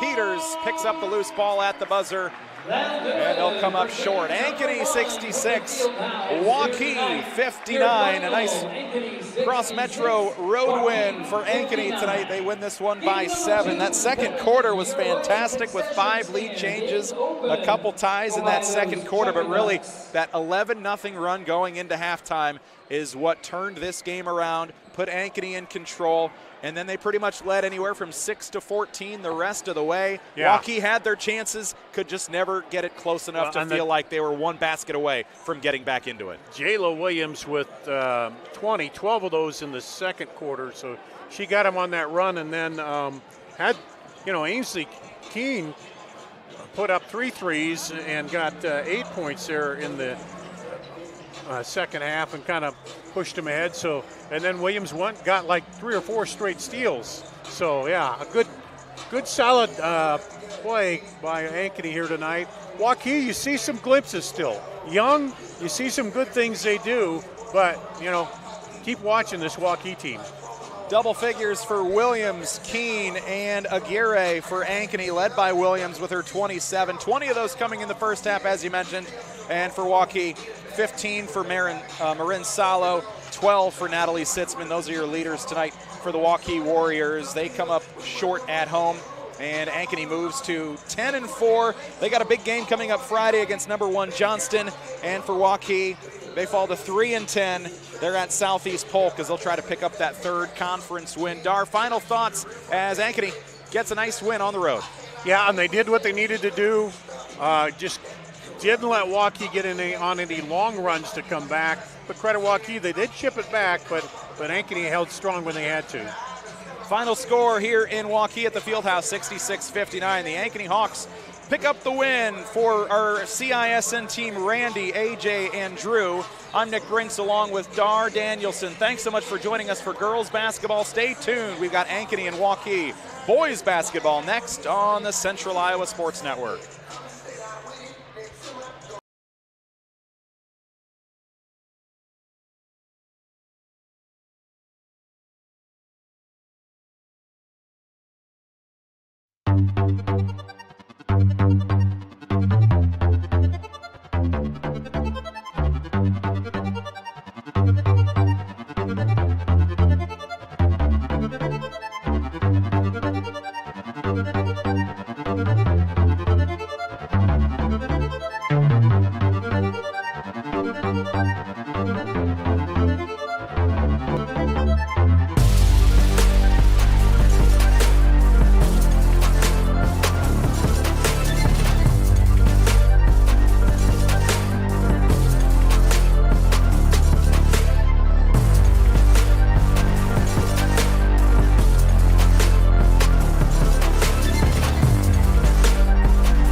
Joe here with Westside Auto Pros. I know that sometimes your car can be inconsiderate and need work when you're short on cash. So here's what I'll do. When you get your car fixed at Westside Auto Pros, I'll loan you the money to pay for it. Whatever you want done, repairs, services, tires, you name it. Get your car back on the road and you won't even pay any interest for 90 days. My wife thinks I'm nuts. No interest, Joe? Are you nuts? Get your car fixed now and pay later only at Westside Auto Pros. You don't suppose she's right?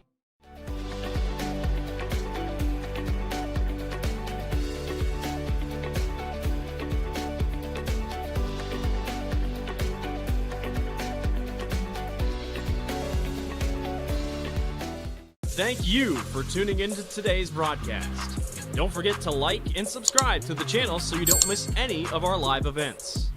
You can also follow us on X, Facebook, and Instagram in the description below for more coverage of Central Iowa high school sports and the Des Moines Menace. Now, back to the game.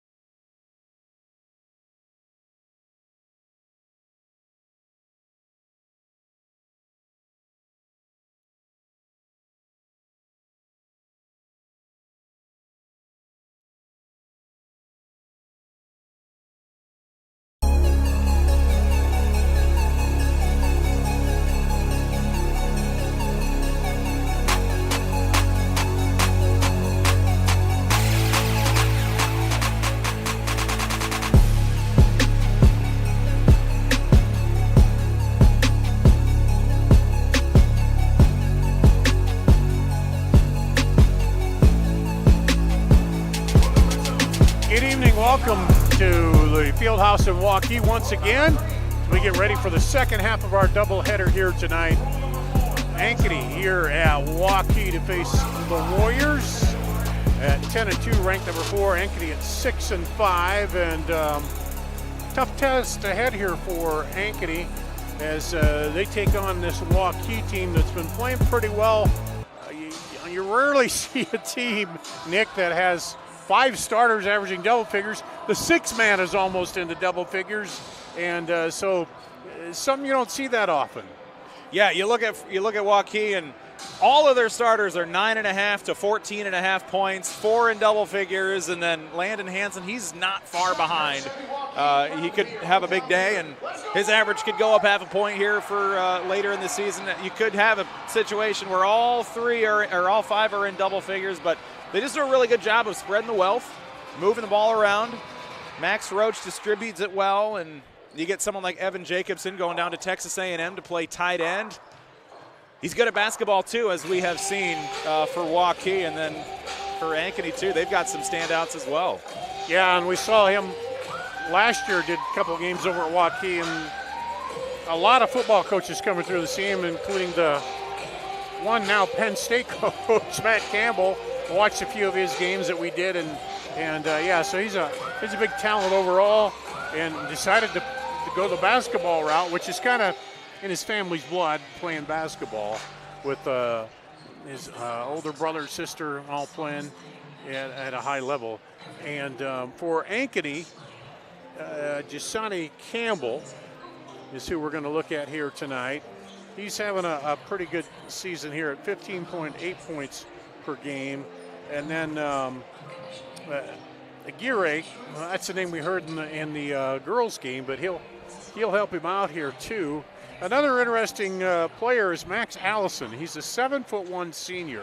Now, he makes a difference when he's in there. He's not a dominant player, but when you're 7'1", it's somebody that you have to be aware of, and he can alter shots and stuff inside, and caused quite a few problems for Valley in that game. And so looking for even pretty good matchup here tonight. And you talk about Campbell right behind Aguirre in scoring, but then Campbell had a 19-point performance in that win over Valley on Friday to lead them to that 18-point win, and he was huge for them then. I would expect him to have a nice night as well here for Ankeny this evening, but I look at Aguirre, somebody that leads the team in scoring, assists, steals, 3-pointers.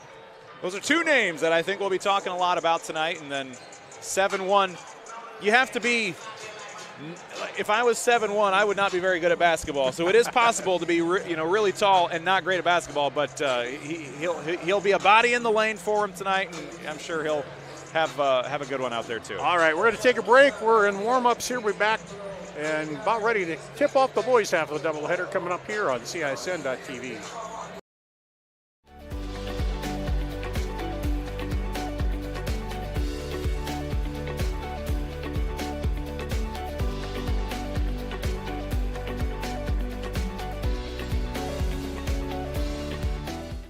It's the Start Something New sales event happening now at Yarman Chrysler Dodge Jeep Ram in Ames, Iowa. Take up to $13,000 off new 2026 Ram 1500s with Conquest Cash or 0% for 60 months. 2025 Ram Heavy Duties, over $12,000 off MSRP on select units. And on all new Rams, receive best-in-class 10-year, 100,000-mile powertrain warranty. And 2025 Wranglers, up to $10,000 off with Stellantis loyalty. Yarman Chrysler Dodge Jeep Ram, Ames, Iowa.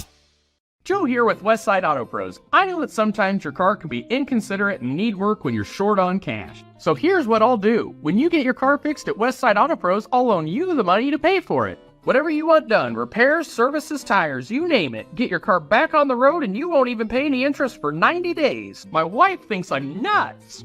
No interest, Joe? Are you nuts? Get your car fixed now and pay later only at Westside Auto Pros. You don't suppose she's right?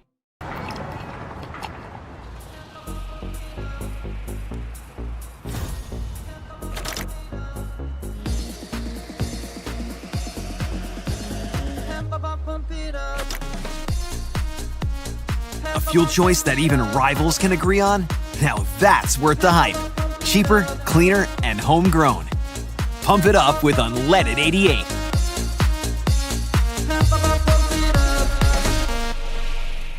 Western lets your UTV power through the storm. The Impact V Plow and Impact Straight Blade, with the features the pros demand, custom tailored for your UTV. And to keep your work top-notch, rely on the Tornado UTV Hopper Spreader. Now that's a job well done. Western, more jobs done faster. Visit Truck Equipment Inc. today at truckequipmentinc.com. Hi, this is Chris from Fireplace Superstore. And if your old fireplace isn't giving you everything you want, you need to come see us so we can show you Heat & Glow's industry-leading gas fireplace inserts. A Heat & Glow gas insert will convert your old wood burner into a high-efficient gas fireplace that's easy to use and will warm your house. Come see us soon and get on the schedule for this winter's installations. For the best selection of fireplaces in the state of Iowa, come see Fireplace Superstore, just west of Homeacres on Douglas Avenue. Free Godfather's Pizza begins with the download.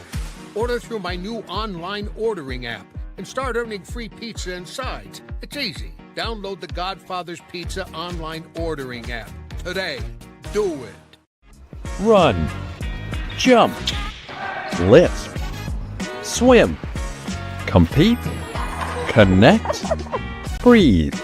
Whatever your workout, you'll find it at the Y, plus a whole lot more. Right now, you can try the Y for free. Visit any branch or online at dmymca.org. One membership, endless opportunities. Your YMCA. Okay, here at Waukee, let's go down for our starting lineups.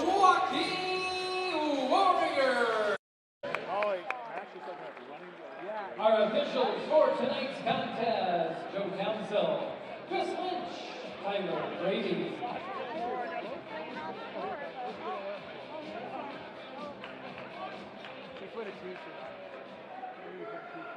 Let's introduce the starters for game number 2 here tonight. He had his girlfriend in Starting with the Hawks.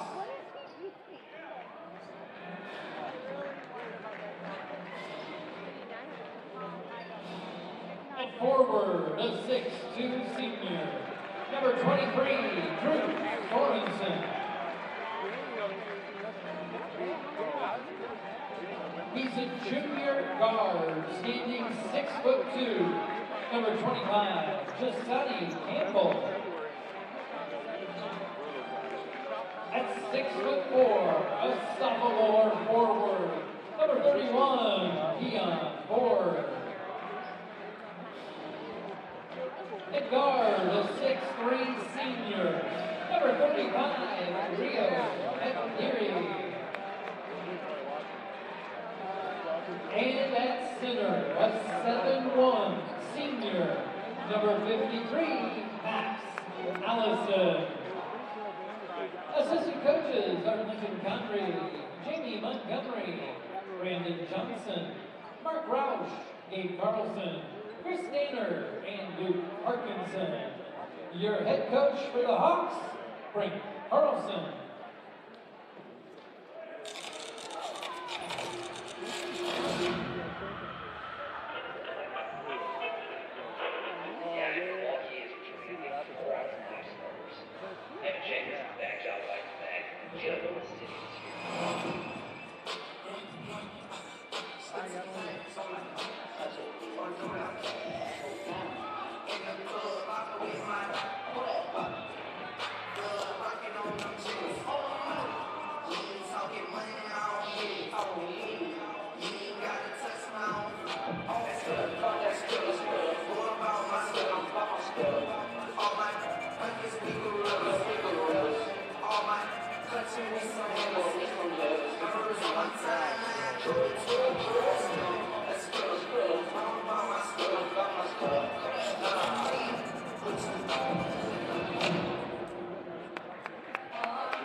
And now,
Yeah, and we're ready for the boys' half of the doubleheader here.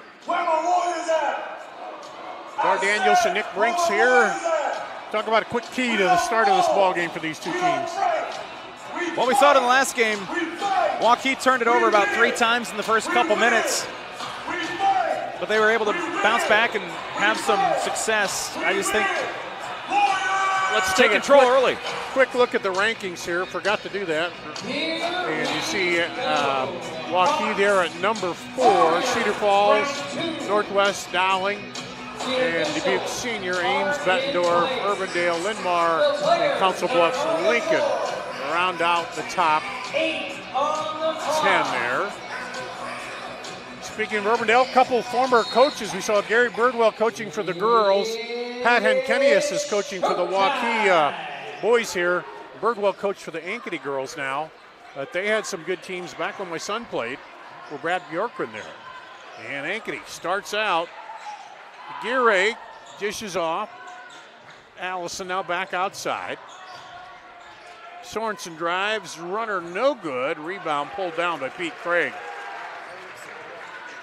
Waukee's won their last 6. Ankeny winners of back-to-back games. Somebody's winning streak will come to an end, and we'll see who strikes first in this one. Oh, off the foot of Jai White into the backcourt, so that'll be over and back. Just kind of he was looking up the floor and just caught the edge of his shoe. And now Jasani Campbell will take it, get the offense started. Gets a high screen there for Max Allison. Aguirre down the lane, fakes, leaves it a little short, and Jacobson with the rebound. Jacobson takes it. Oh, his defender falls down. To add insult to the injury, draws a blocking foul on the floor. I was going to say, you don't see too many fouls where the guy's laying like he's sleeping. Yeah. Still to draw the foul, but he does. So Jacobson will get to the line quickly. With Jacobson to the free throw line, hits the first one. He's hitting 75% on the season, which is good for the big man. And he gets there a lot too. Yeah. 58 attempts now. And he hits the first 2. And coaches like that when you're playing inside, take it to the basket, you get the foul shots. And work it outside, long 3, good! Aguirre. 28th of the year. Now take it back the other way. Aguirre with it again. Stops. Oh, tried to go across the lane, but Pete Craig stepped in. Now 3-on-1 for a second. White drives in, kicks it back outside. 3 for Jacobson. Not only can the big man shoot the free throws, he can shoot the long ball too. Yeah, he's starting out hot here tonight. And that's the mode of the college big man anyway. Now you got to shoot the 3-2. Runner down the lane. Rio Aguirre hits it. So 5-5 Aguirre, Jacobson here in the early going. Both teams leading scorers doing it all early. Here's Jai White, drives the lane, kicks it outside to Craig. Didn't quite handle it cleanly. Back up the top. Outside, Jacobson fakes the 3, drives in, and gets fouled by Max Allison. More free throws. And second foul on Ankeny. First on Allison. Jacobson back to the free throw line.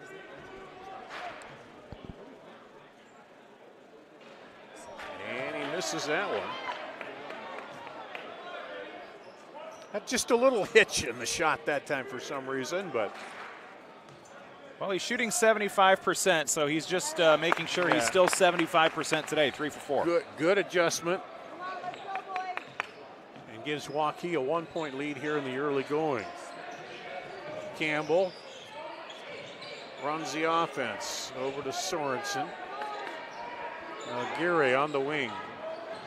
Looking to drive. Fakes the elbow shot. Now they try to go cross court. Not a good pass. You got to go through a lot of hands to come across there. Knocked away. 12 on the shot clock, and Ankeny will get it down on the baseline. Aguirre will trigger it. Gets it in, gets it back, and loses a handle. Hansen popped it free. Yeah, breakout Hansen with the slam. Landon Hansen with the flush. So Hansen didn't get the steal, but he created the turnover, and he gets rewarded with the dunk. And makes it 8-5, a 3-point lead for Waukee. Down the lane. Kick back out to Ford. Good tight defense by Waukee here. Spinning through it, up and good. Jasani Campbell looking like J-Lo Williams on the spin there. Makes it 8-7. Jacobson for three is off, and it'll be Max Allison with the rebound. Here's Ankeny looking to take the lead. Offensive foul called. Jay White did a nice job. The Hawk was coming right to him, and he stood his ground, takes the charge. Offensive foul is on number 25, Jasani Campbell. Jasani Campbell. Ankeny already has 3 team fouls, not quite halfway through the first quarter here. Waukee has it. White looks on the block to Jacobson. Jacobson kicks it back for three. Good. Pete Craig. Inside, outside. So not only do all of the Waukee starters average at least 9.5 points per game, they have all made anywhere from 10 to 23 pointers. Doesn't matter who you are, where you are. Aguirre tries to answer. Pete Craig goes high for the rebound, and Waukee pushes it up the floor. Roach gets a screen from Jacobson. Off, no good. A rebound to Allison. Allison with that 7-1 frame can get a lot of easy rebounds. The last two, there have been no Waukee players around, so they've been easier than usual. Driving in, Brandhorst, who came into the game. Now they throw it across, and it's picked off by Hansen. One thing about Waukee, a lot of length. It's hard to throw the ball over them, and there's a three. Hansen hits a three, and it's a 14-7 lead here. Timeout, a 30-second timeout. So Hansen with some highlights already. Had the nice play down here defensively to force a turnover. He capped it off with a dunk at the other end. Now he stretches the court outside, hits the wing three, and he's got 5 of their 7-point lead. Waukee, starts out hot, and we can see why Waukee has so many scorers up there pushing double digits. They're unselfish with the ball. They pass it around a lot. You know, doesn't matter who scores as long as we score. And so far in this one, it's been all Jacobson and Hansen. Craig hit the 1-3, so he's in there too. We haven't seen Jay White or Max Roach score yet, but I'm sure they won't be too far behind. But that's one nice thing that I'm sure Coach Kanaski loves about this team. Any given night, anybody can be the one man that steps up, like we saw in the win over Johnston last Tuesday. Jacobson went for 23 points in a 2-point thriller. Baseline pass down there to Carson Bright, who's into the ball game now. Knocked away. Jay White, layup. That's a couple nice layups or dunks for Waukee, set up by defense. White and Hansen with a couple big plays. Pushes the lead to 9 here. Three-pointer rolls out and off of Pete Craig. Back in comes Keon Ford. Number 31, Keon Ford returns. Andrew Brandhorst will check out for Ankeny, and they'll also bring Kane Vandis in for Waukee to spell Pete Craig some break time. Waukee, good depth on the bench, good size of the bench. And Aguirre again, Rio Aguirre will key it on the baseline. Throws it up high, gets it back on the wing. Jacobson picked him up for a minute and then left him off. Oh, good look underneath. Hot pass down there to Keon Ford for the bucket, and that ends a string by Waukee. They took advantage of Vandis off the bench. He was just one step behind his target for the offense, and that allowed Ankeny to strike. Roach with it on the wing, up top to Hansen. He lobs it in. Jacobson fakes, goes up for the easy kiss off the glass. And it's back to a 9-point lead.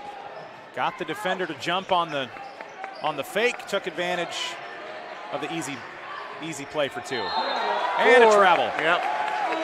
Ford wanted to pass it to Jacobson, but he was covered for a second. Stopped the feet. Pete Craig back in for Landon Hansen for Waukee.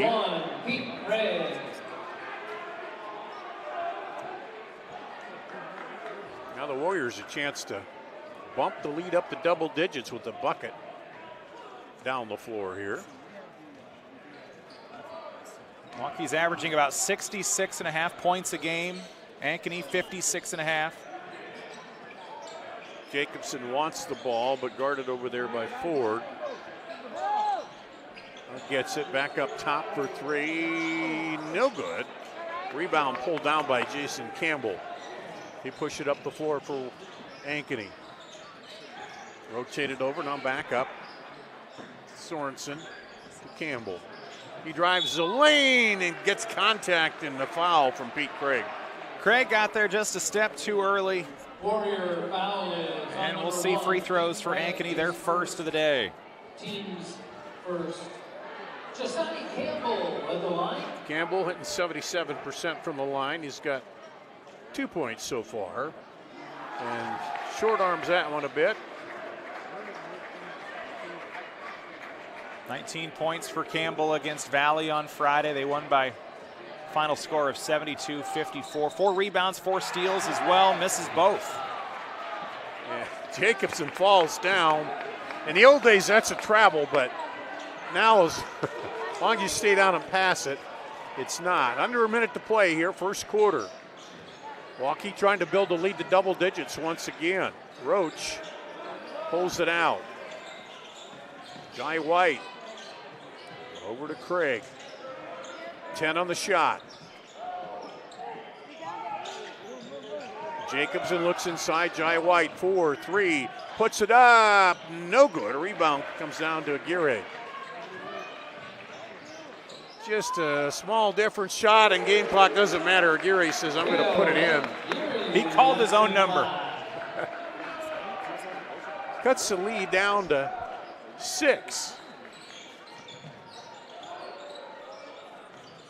But gives Waukee a last-second shot attempt here. Roach into Jacobson. Spins in, back around, off, no good. Nice move, just didn't get it to fall.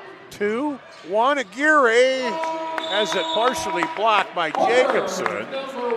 And Waukee will take an 18-12 lead into the second quarter. That's coming up after this on CISN.TV.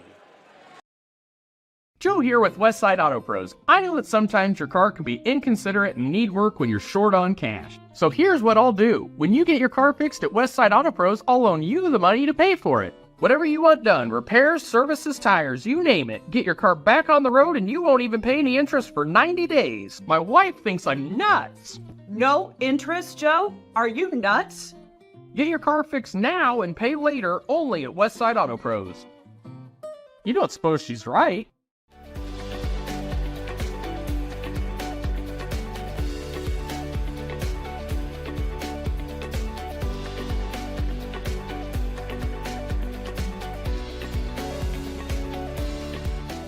Thank you for tuning into today's broadcast. Don't forget to like and subscribe to the channel so you don't miss any of our live events.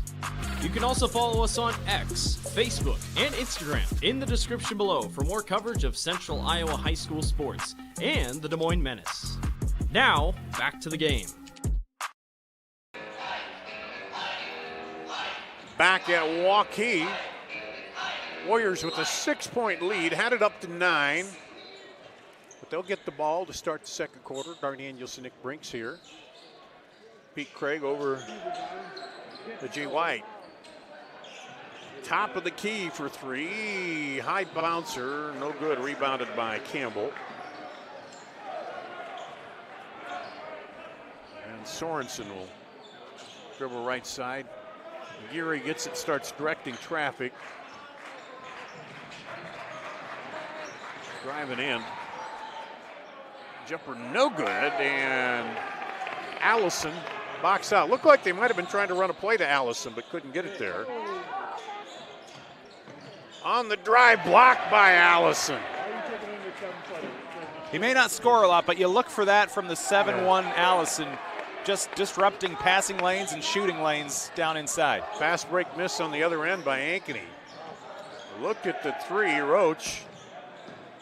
Well, Craig will drive in. He'll go up over the top, over Allison. Doesn't go, but Waukee gets the rebound. And over Allison again, Max Roach. And the key to shoot it before he gets out there on you. Makes it 20-12. There's a dunk by Allison. You know, when you're 7-1, those dunks, they look pretty easy. Yeah, not quite as good. Yeah, at 6-1, the closest I could ever get was get the ball up to the rim, and that was about it.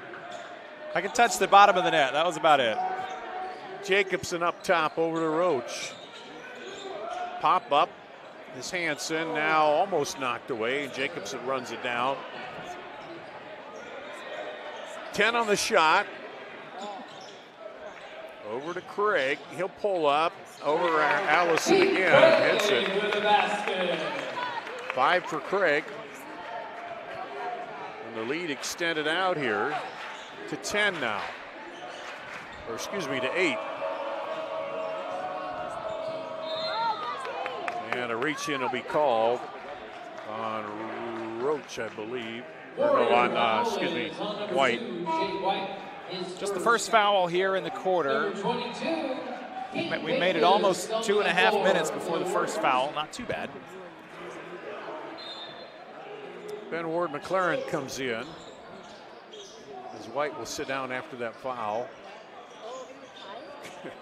Caden Clark caught it. Now he drives and has it knocked away by Pete Craig. Craig doing his best Max Allison impression there. Leaping effort to knock that one out of bounds. Craig, for some reason, doesn't look 6'5" when he's out there, but he got some ups. He gets off the floor. I guess because he, you know, up at Jacobson, those other tall guys, but he's got some size and reach. Ankeny working it now, trying to get the bucket. Campbell crossover, no good. Rebound off the hands of Allison. Here comes Waukee on the break the other way. High screen from Jacobson. He gets it back. Takes Allison in and blocked by Allison. Block number 2. Averaging a couple a game, and that'll get the Ankeny fans, the student sections, on their feet yelling, "You got swatted," and yes, he did. Over to the corner, 3, rattles down. Landon Hansen has 8 now, his second 3. And as we talked in the pregame, they spread the ball around. He's the only starter not in double figures. He's very close, 9.5. And of course, first 12 minutes of the game, leading scorer for Waukee. Yeah, and Waukee's outscored him 7-2 to start the fourth quarter. Down the lane, dishes it over to Allison. He gets fouled that time. I think Hansen popped him from behind, perhaps. He did. Landon Hansen with the foul. That is the second on Waukee. No team fouls on Ankeny. And Allison goes to the free throw line. He's only shot 8 so far this year. Made 3, now he makes that one. He committed to play basketball at Central over in Pella, I think just yesterday, actually. So he'll continue to play basketball next year. Goes 1 for 2. Rattles out on him. And a lead down to 10. Approaching the halfway mark of the first half. Or the second quarter. Down the lane, knocked away. Good defense there by Caden Clark. Aguirre says back off. Now throws it across into the corner. Little miscommunication on what they wanted to do there. I think he wanted Allison to go down and come up and look for it, but I was going to say that pass was really high. Allison's obviously the closest one that could have hauled it in, but he needed to be about, I think, 8 or 9 one to pull that in. Yeah, and I think Aguirre wanted him to continue on the other side of the lane. Bounce pass in on the block. Jacobson turns, puts it up, no good. Rebound, pulled down by Cale Roush. And he almost got it back if Pete Craig hadn't stepped in there. And then a foul on the break. And that'll go against Roush. Number 21, Cale Roush, his First team foul on Ankeny. Into the lineup for the Warriors, number 3, Max Rose. Really haven't seen much for fouls in this one so far. The girls' game, I think we saw a lot more opportunities at the bonus late in the quarters. Jacobson so far, goes pretty out. clean. It's a little smaller lineup now. Dishes underneath. Nice look on the assist. As Craig gets the pass from Roach. Roach leads the team with just under 4 assists per game. He'll rack one up there. And that's the 7th point for Craig. Bounces around and he gets a rebound. Roach pushes it up. White for 3, no good. Rebound. And Craig thought he had it going up over Aguirre, but no.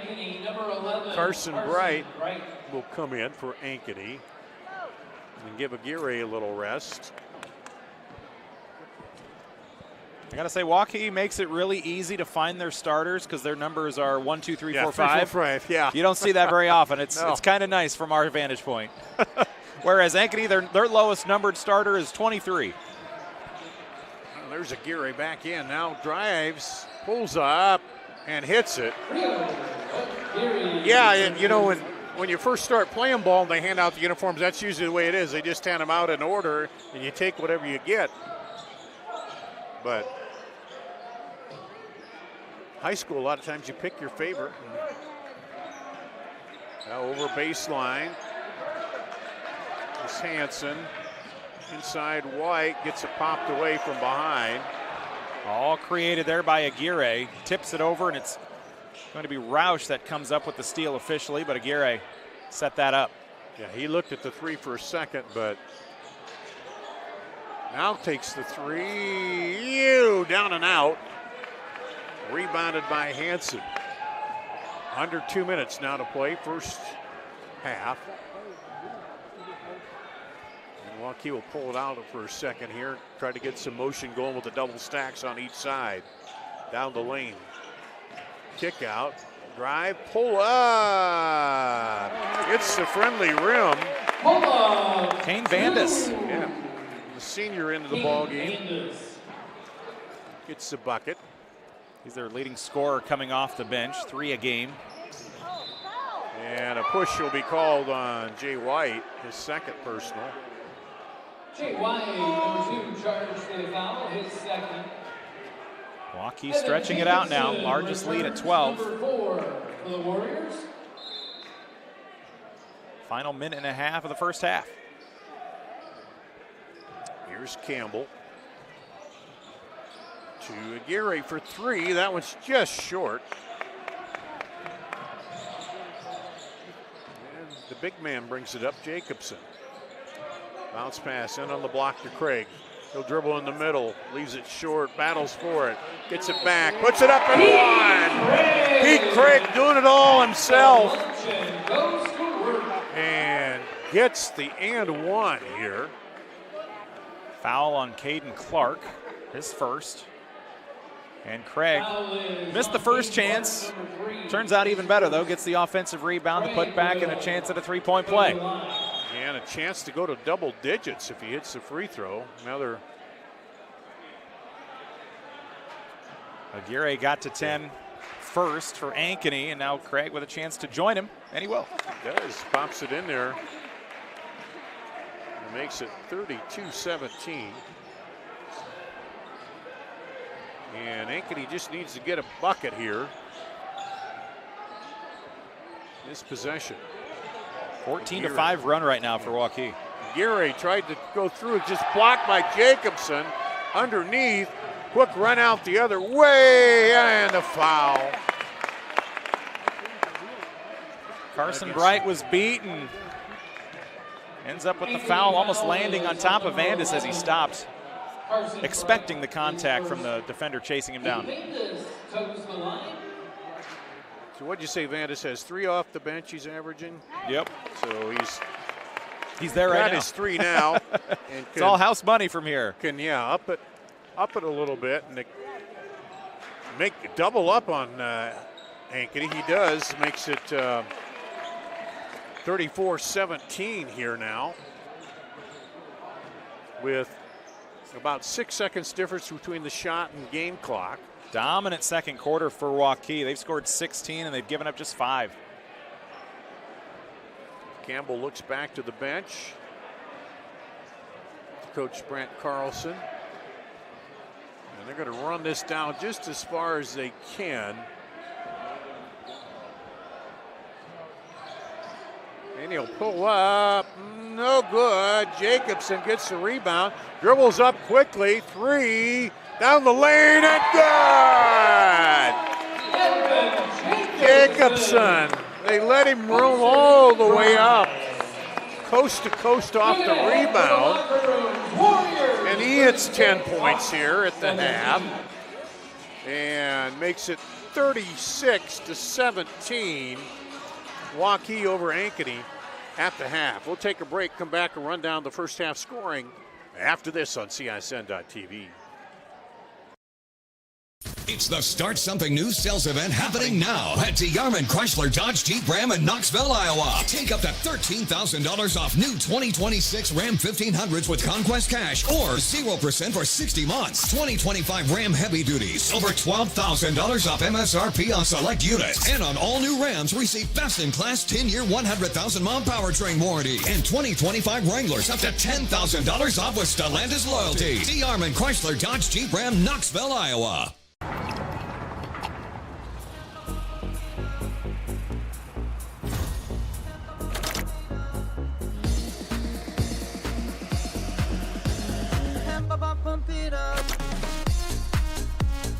A fuel choice that even rivals can agree on? Now that's worth the hype. Cheaper, cleaner, and homegrown. Pump it up with unleaded 88.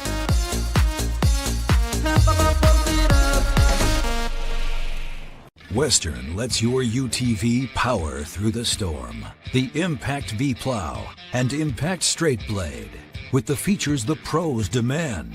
Custom tailored for your UTV. And to keep your work top-notch, rely on the Tornado UTV Hopper Spreader. Now that's a job well done. Western, more jobs done faster. Visit Truck Equipment Inc. today at truckequipmentinc.com. Hi, this is Chris from Fireplace Superstore. And if your old fireplace isn't giving you everything you want, you need to come see us so we can show you Heat & Glow's industry-leading gas fireplace inserts. A Heat & Glow gas insert will convert your old wood burner into a high-efficient gas fireplace that's easy to use and will warm your house. Come see us soon and get on the schedule for this winter's installations. For the best selection of fireplaces in the state of Iowa, come see Fireplace Superstore, just west of Homeacres on Douglas Avenue.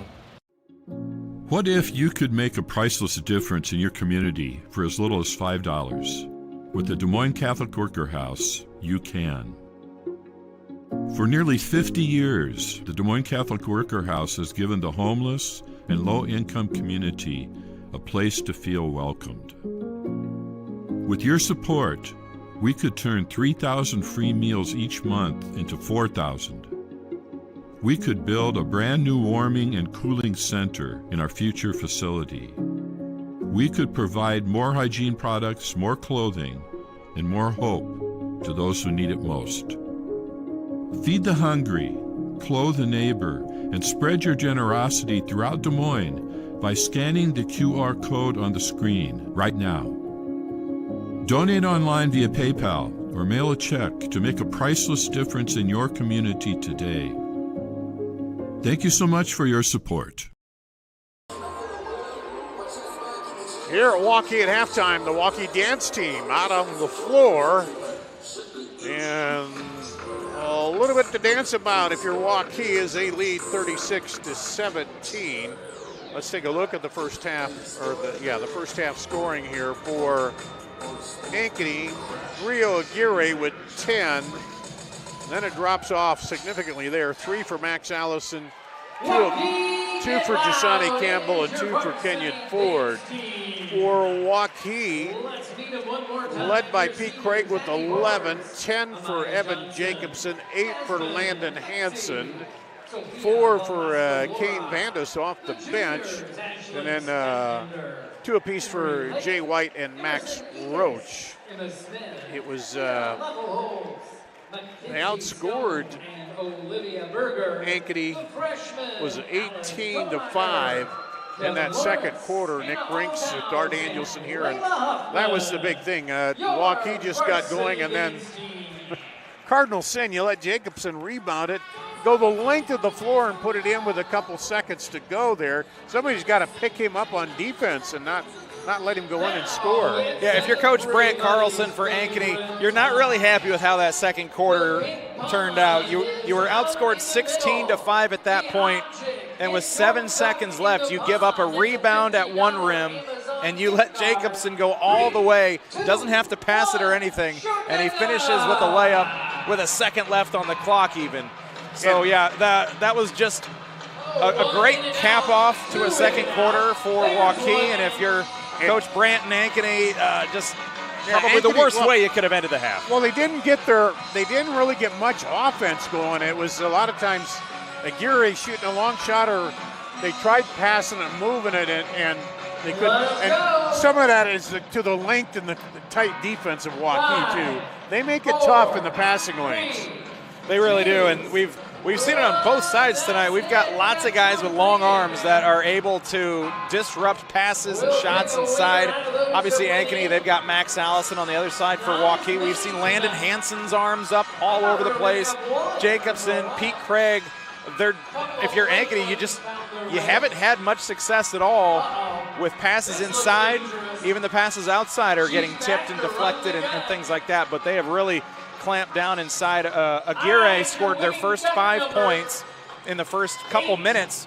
They only scored 12 points the next 14 minutes or so. Yeah, their offense is really struggling, and I think you look at Craig and Jacobson especially, big reasons why for Waukee's defense. And then Waukee, they're going to get that rebound, and they're going to push it up the floor quickly. So we're at halftime here, 36-17, Waukee leading, looking for the sweep tonight here. We're going to take a break. We'll be back with more after this on CISN.TV. I'm going to run out the break. It's the Start Something New sales event happening now at DeYarman Chrysler Dodge Jeep Ram in Ames, Iowa. Take up to $13,000 off new 2026 Ram 1500s with Conquest Cash or 0% for 60 months. 2025 Ram Heavy Duties, over $12,000 off MSRP on select units. And on all new Rams, receive best-in-class 10-year, 100,000-mile powertrain warranty. And 2025 Wranglers, up to $10,000 off with Stellantis loyalty. DeYarman Chrysler Dodge Jeep Ram, Ames, Iowa.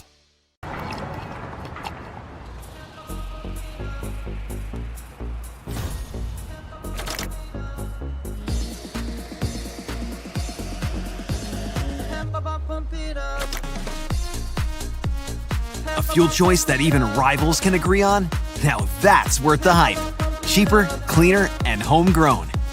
Pump it up with unleaded 88.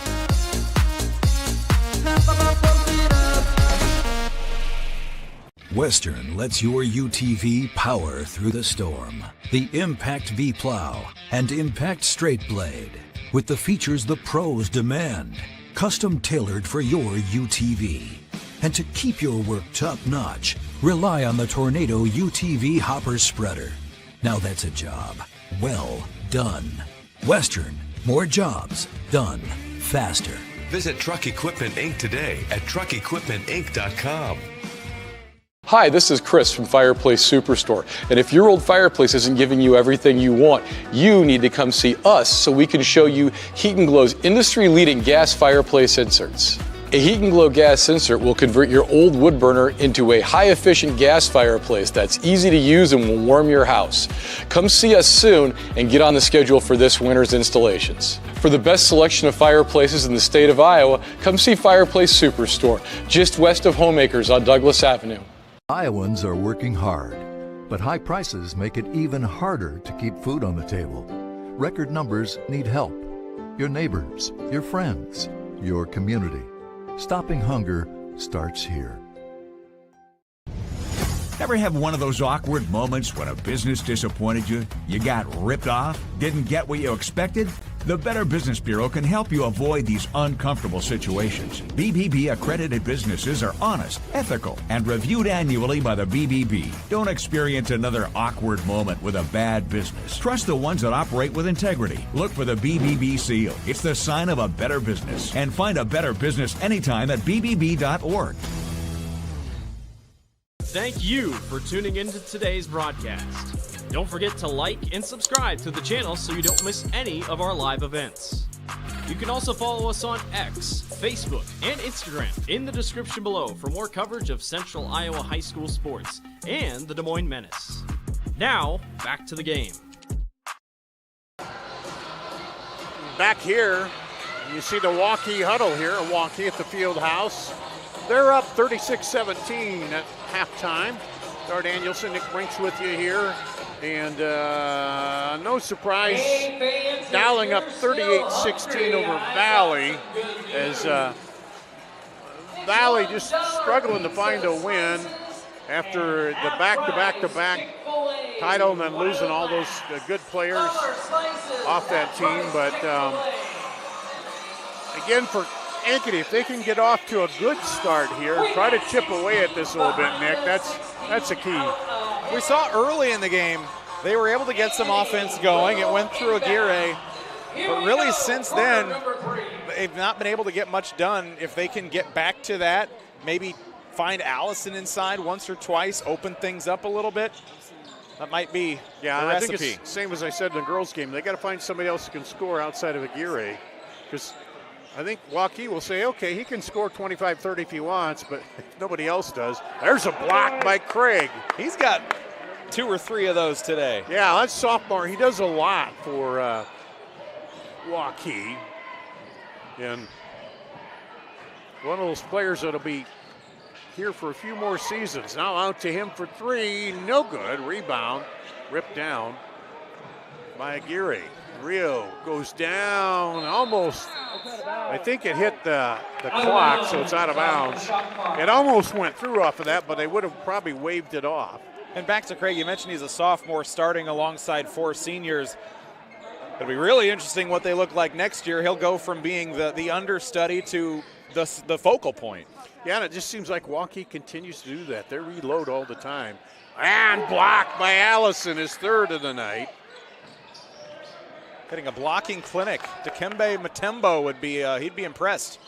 There's a long 3, no good, tapped out and picked back up by Hanson. Now over for 3, rolls around and Pete Craig. That gives him 14. He's showing the long ball. He's hit a couple of them today. He's only hit 10 all season, and then he's added 2 more tonight. Average is about 12, but he's leading all scorers tonight. Inside. No good. Rebound pulled down by White. Jacobson didn't get the block, but he disrupted it just enough. White shoots it up over Allison. And a quick run here. Moves it up to 41-17. There's a block. Finally, Craig has something go against him. You talk about what does Waukee need. What they didn't need was to go on the wrong end of a 5-0 run straight out of halftime. Now they're down 24.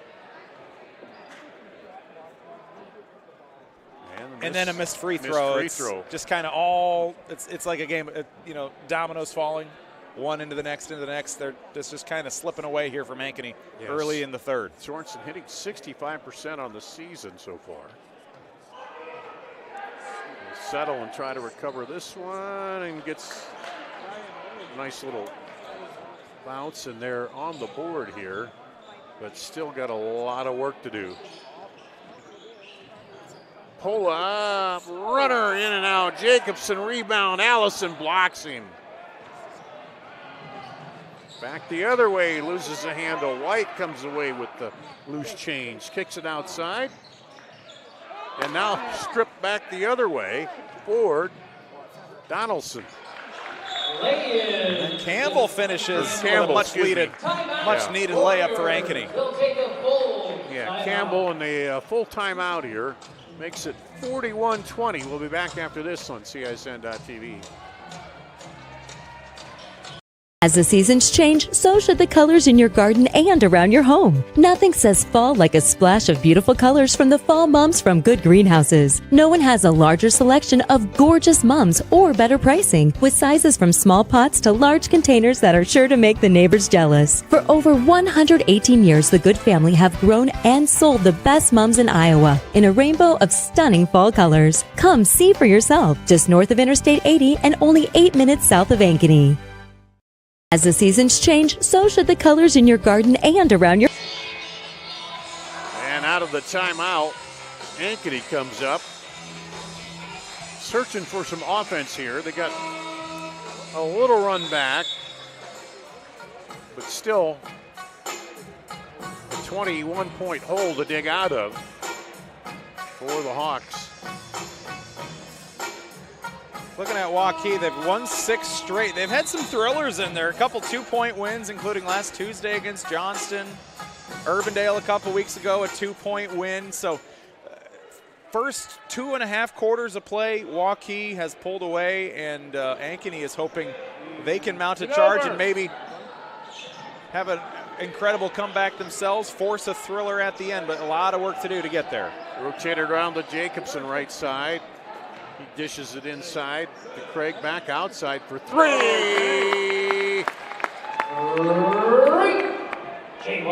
Jay White gets the 3. He's got 5 in this quarter, 7 overall. There's a 3 back the other way by Campbell.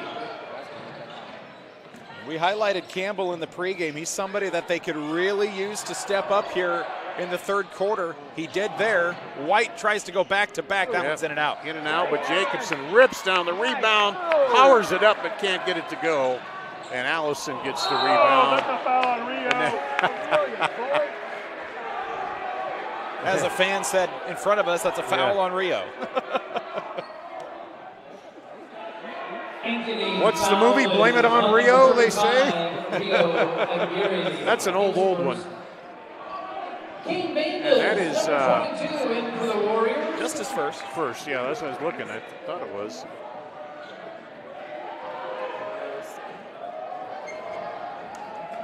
Not a shooting foul, but it will keep Waukee in possession. Now the official is talking there to Landon Hansen and Drew Sorensen? 31. Ford, Kenyon Ford, yeah. Just telling them, hey, play it straight up, guys. Come on. Good officiating. Just make sure they calm down and don't, game's a little out of hand right now. You don't want things to get too wild. Unnecessarily chippy. Yeah. Roach with it, kicks it back. Hansen drives, stops. Still plenty of time with the shot clock, 15. 3 short, and the rebound comes off to Allison. And Rio gets it knocked away for a second. Throws it outside, and the foul on the drive, and that might go against Craig. Let's see. Extended the hip just a little bit, trying to get in his way as. Yep, number 1, so that's his third, I believe, isn't it? Yeah, that's what I've got, yep. Which So now they're going to bring him out. You might be a little more concerned if you're Waukee if it was a closer if it was game, a tight game, yeah. But here, you'll take it or leave but it. he's got 2 in this quarter. So coach is probably going to talk to him a little bit about that. Hey, we're ahead. What are you doing fouling out there? Because you don't want him getting into bad habits. And so now to the line is Ankeny. Got a shooting foul. Sorensen misses the first one. He's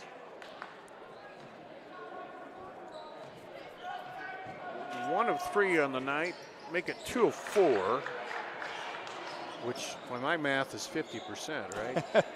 And they're kind of struggling at the line tonight, just 3 for 8. Yeah.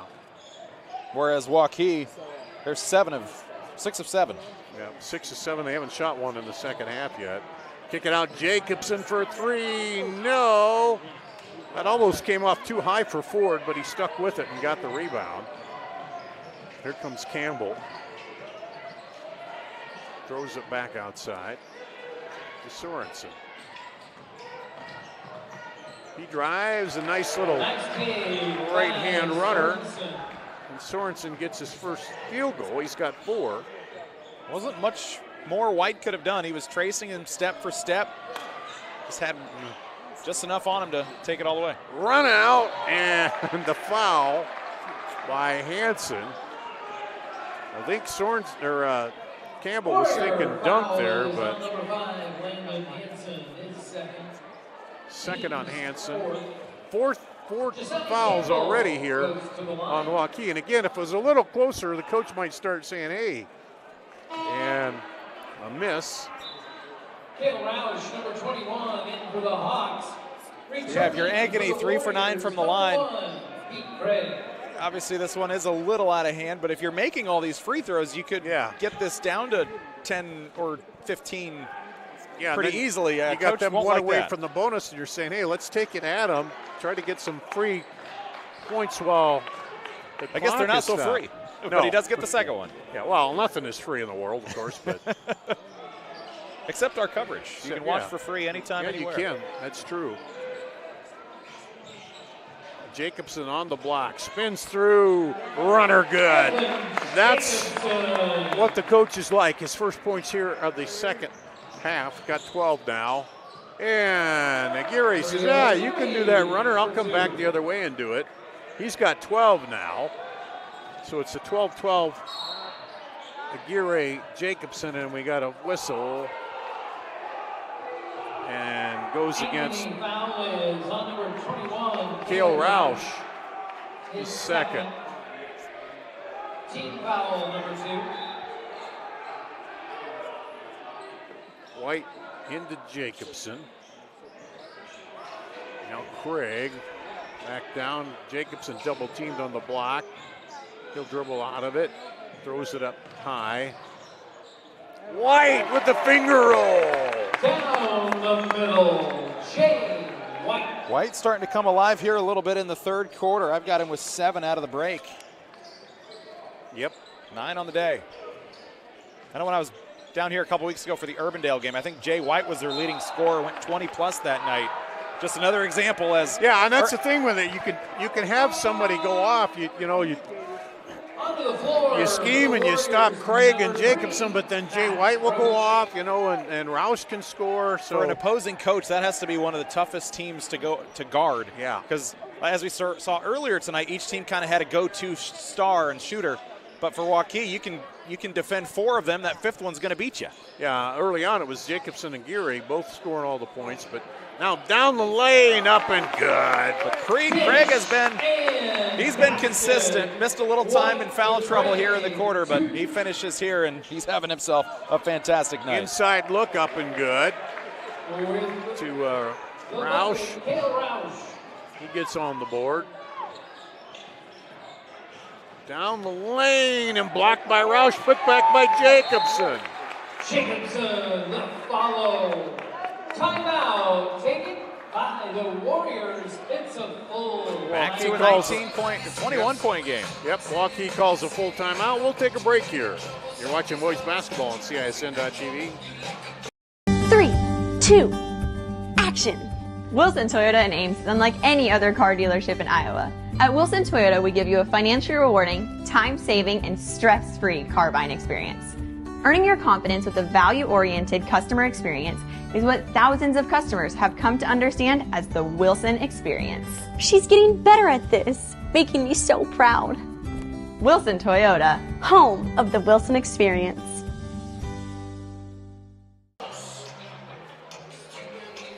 Here's the Ankeny huddle here out of the timeout. Danielson, Nick Brinks here as Waukee ran away in the second quarter and has not let Waukee get anywhere close from that 21-point lead that they had here, Nick. It's just been tough. Ankeny, every time they've had just a glimmer of hope, if they make a nice play at one end, Waukee kind of rips their heart out at the other. So they've not been able to get baskets strung together.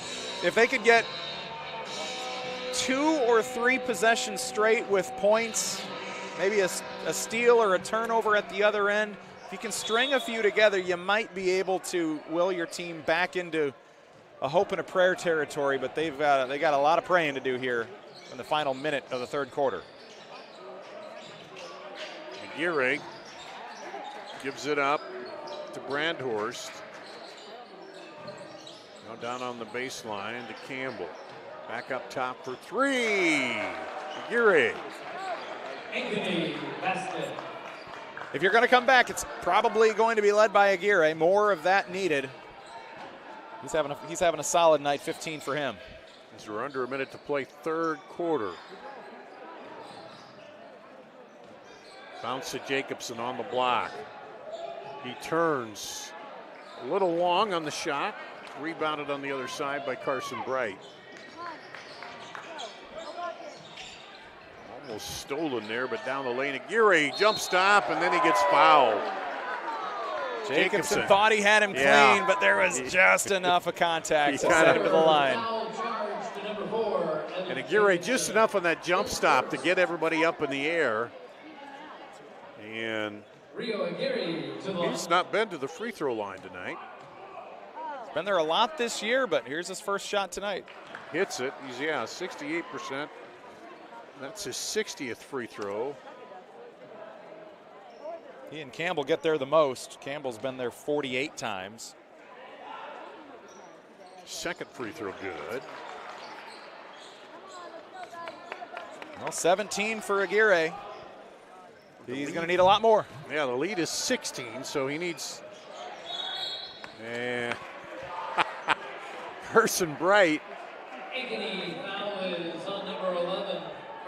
picks up his second. That's only the third team foul on Ankeny. Waukee's already in the bonus. And they'll go for one more shot here. Kicks it out for 3. No good. Rebound battle. Jacobson in the air. Puts it back. Wow. And Evan Jacobson skies. And let's see it here. You see it comes off, up in the air, punked around, and Jacobson goes up, shoves it in at the buzzer, 54-36. We'll be back with the fourth quarter coming up after this on CISN.TV. Run, jump, lift, swim, compete, connect, breathe. Whatever your workout, you'll find it at the Y, plus a whole lot more. Right now, you can try the Y for free. Visit any branch or online at dmymca.org. One membership, endless opportunities. Your YMCA. Ever have one of those awkward moments when a business disappointed you? You got ripped off? Didn't get what you expected? The Better Business Bureau can help you avoid these uncomfortable situations. BBB accredited businesses are honest, ethical, and reviewed annually by the BBB. Don't experience another awkward moment with a bad business. Trust the ones that operate with integrity. Look for the BBB seal. It's the sign of a better business. And find a better business anytime at bbb.org. We go to the fourth quarter. Everything rolling for Waukee right now. Danielson, Nick Brinks, Randy at the controls here. on a Tuesday night of basketball. We got basketball coming up Friday night. I know I'll be cross town at Northwest Valley comes over there. Here's Jacobson. Waukee's at Southeast Polk. We'll have that covered as well. Jacobson out to White. White back to Jacobson. And the give and go. Jacobson ended the third quarter with that fantastic rebound and put back all in one fell swoop. Begins with a layup here in the fourth. Ankeny is going to answer with a Jasani Campbell layup. And that gives Jacobson 20. Back-to-back 20-plus point performances for him. Averaging 14, so that'll come up just a bit. Jacobson on the block again. Here's where he's really good. Now he kicks it out, decides not to shoot it. Three from deep by Roach. Roach was the only starter tonight that was quiet on offense. They get him going here with the open three in the wing. Yeah, he had 2 in the second quarter. He and that was it. 12, and now he's just got 5. But again, he doesn't care, I guess, if they win. That's the way his team seems to be here. Coach Kanaski knows he's got a lot of, you can have a lot of guys to score, and you got to get it to the guy who's hot. The math says if you got all those guys in the 9.5 to 14.5 range, if you get someone up around 20, you probably got someone down around 2 or 5, and you're okay with that. Maybe he'll go back-to-back. He's got it in the wing. Into Jacobson again.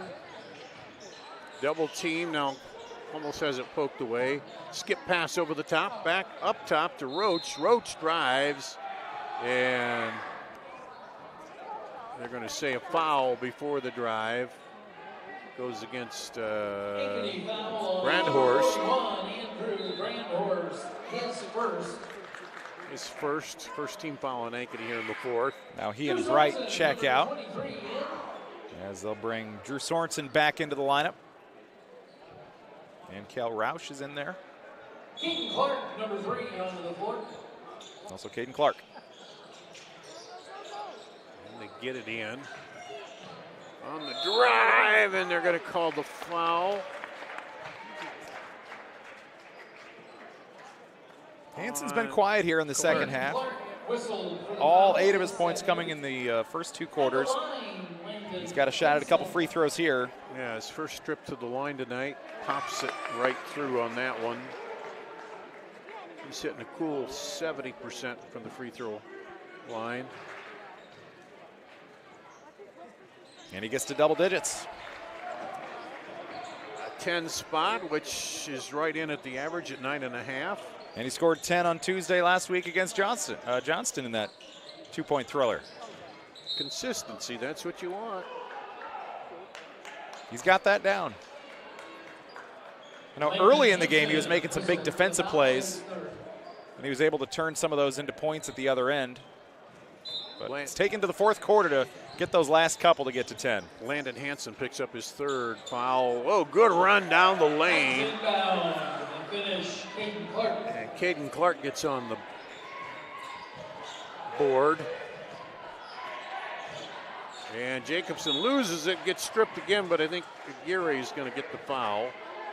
He said, I got it clean both times. He called the foul the second time. Rio Aguirre, number 35, his second. Jacobson returns to the line.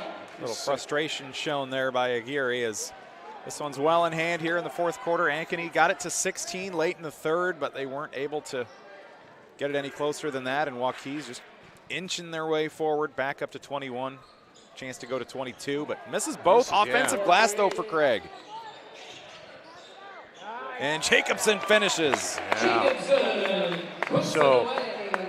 Hanson, the assist. Down the lane and then blocked by Pete Craig. Got to be what, about 4 for him tonight? Yeah, he's right in that area. Vandis, number 22, checking in for the Warriors. Kane Vandis back in. He had 4 points in the second quarter. They lob it in there. And then another foul. And Jacobson got there too soon. But nope, it was Vandis. He was also there. Foul is on Kane Vandis. Got a little foul fest going on right now. Sorensen at the line.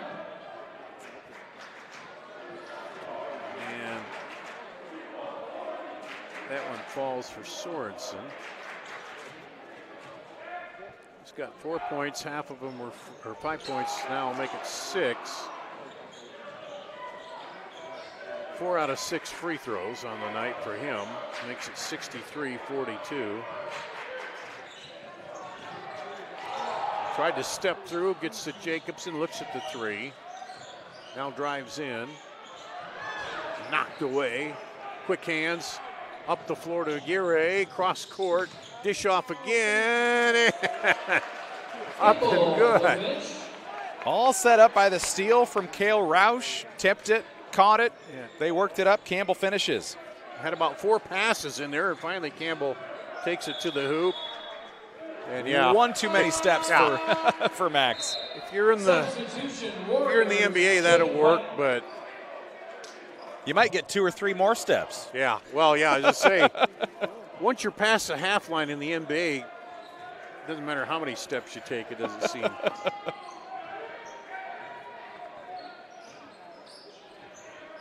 Here comes Ankeny. Clark with it. Gets a high screen. No, he tried to stop, but might have hit a wet spot. Good to see him get up. You never know how those are going to turn out when you slip on a wet spot or whatever. Or I just think he stopped too quickly.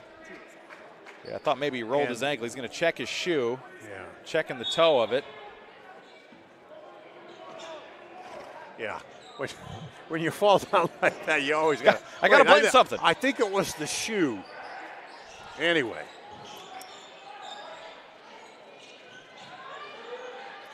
Up top with it, Hanson. Craig directing traffic there is White. Now he travels. Kind of stumbled into it. He was trying to pivot or kind of land on one foot and took a little stumble, and that was that'll get called every time. Yeah. Landon Hutchins comes in for Ankeny. I think we're going to see both benches empty out here pretty quickly. Hutchins has only played in 4 games now, 5 this year. So calling the dogs off here, it looks like, with 4 minutes left. And there's a 3 by Sorensen. Sorensen's kind of struggled behind the arc this year. Came in just 4 for 26. Gets one to go here. Got 9 points. And don't look now, but they've got it back to 16. If you can get a couple buckets, maybe a couple takeaways, and force Waukee and force your coach to go back to your starters here, you never know. I don't think. Yeah. I did a game last week. They had Jay White White gets the rebound and put back. I was doing a Carroll at Carlisle game, and they had like a 20-point lead in the 4th quarter. Took starters out. Carlisle kind of rallied. They had to put the starters back in for the final minute. They got it down to 10. They just had to put the final nail in the coffin. Aguirre high off the glass. His first points of the 4th quarter, Rio Aguirre. Back the other way. Kane Vandus with the splash. Yeah, Vandus. They had kind of all the defenders in the backcourt. Vandus left wide open, and he's like, all right, you're going to leave me that wide open. I'll take the shot every day.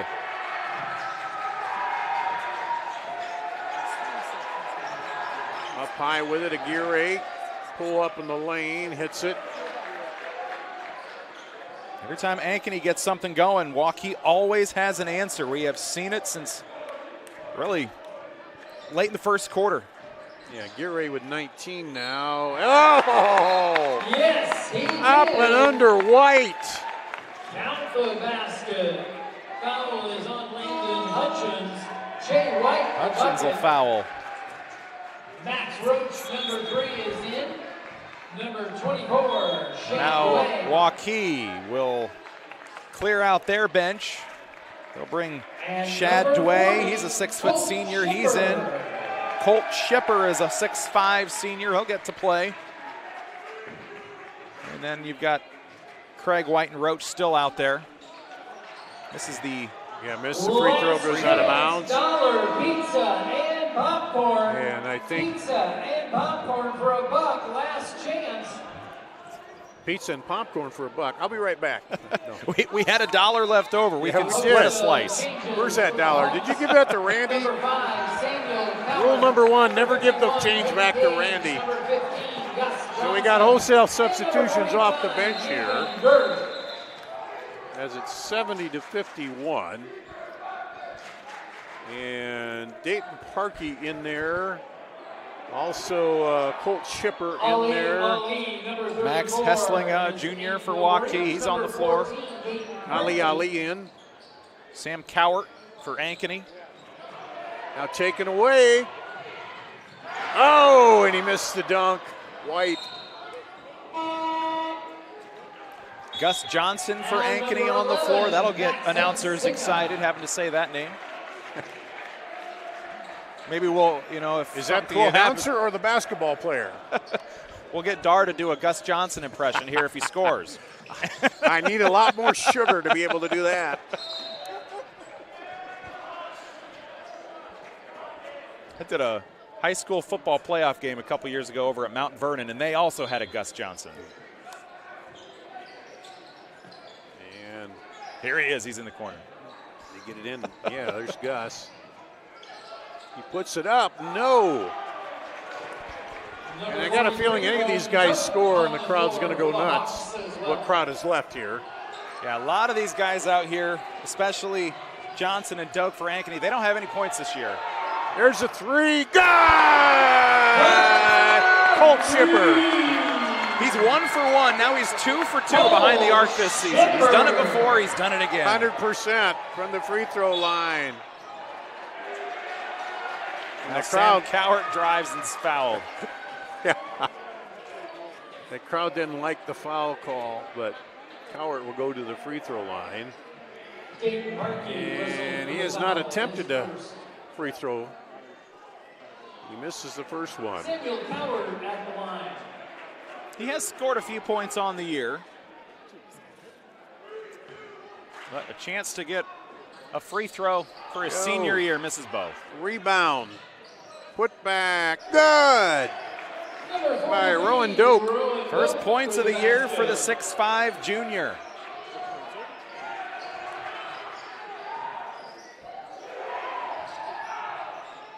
Here's Dway. Back over to Parkey. Parkey puts up the long three. Underneath. Rebound. Back up top. Parkey throws it across court. On the drive, looking for the dunk. Couldn't get it to go. Oh, he had some ups there, didn't he? Just had defender in his way. There's a Gus Johnson for three, no good. Parkey drives. No good.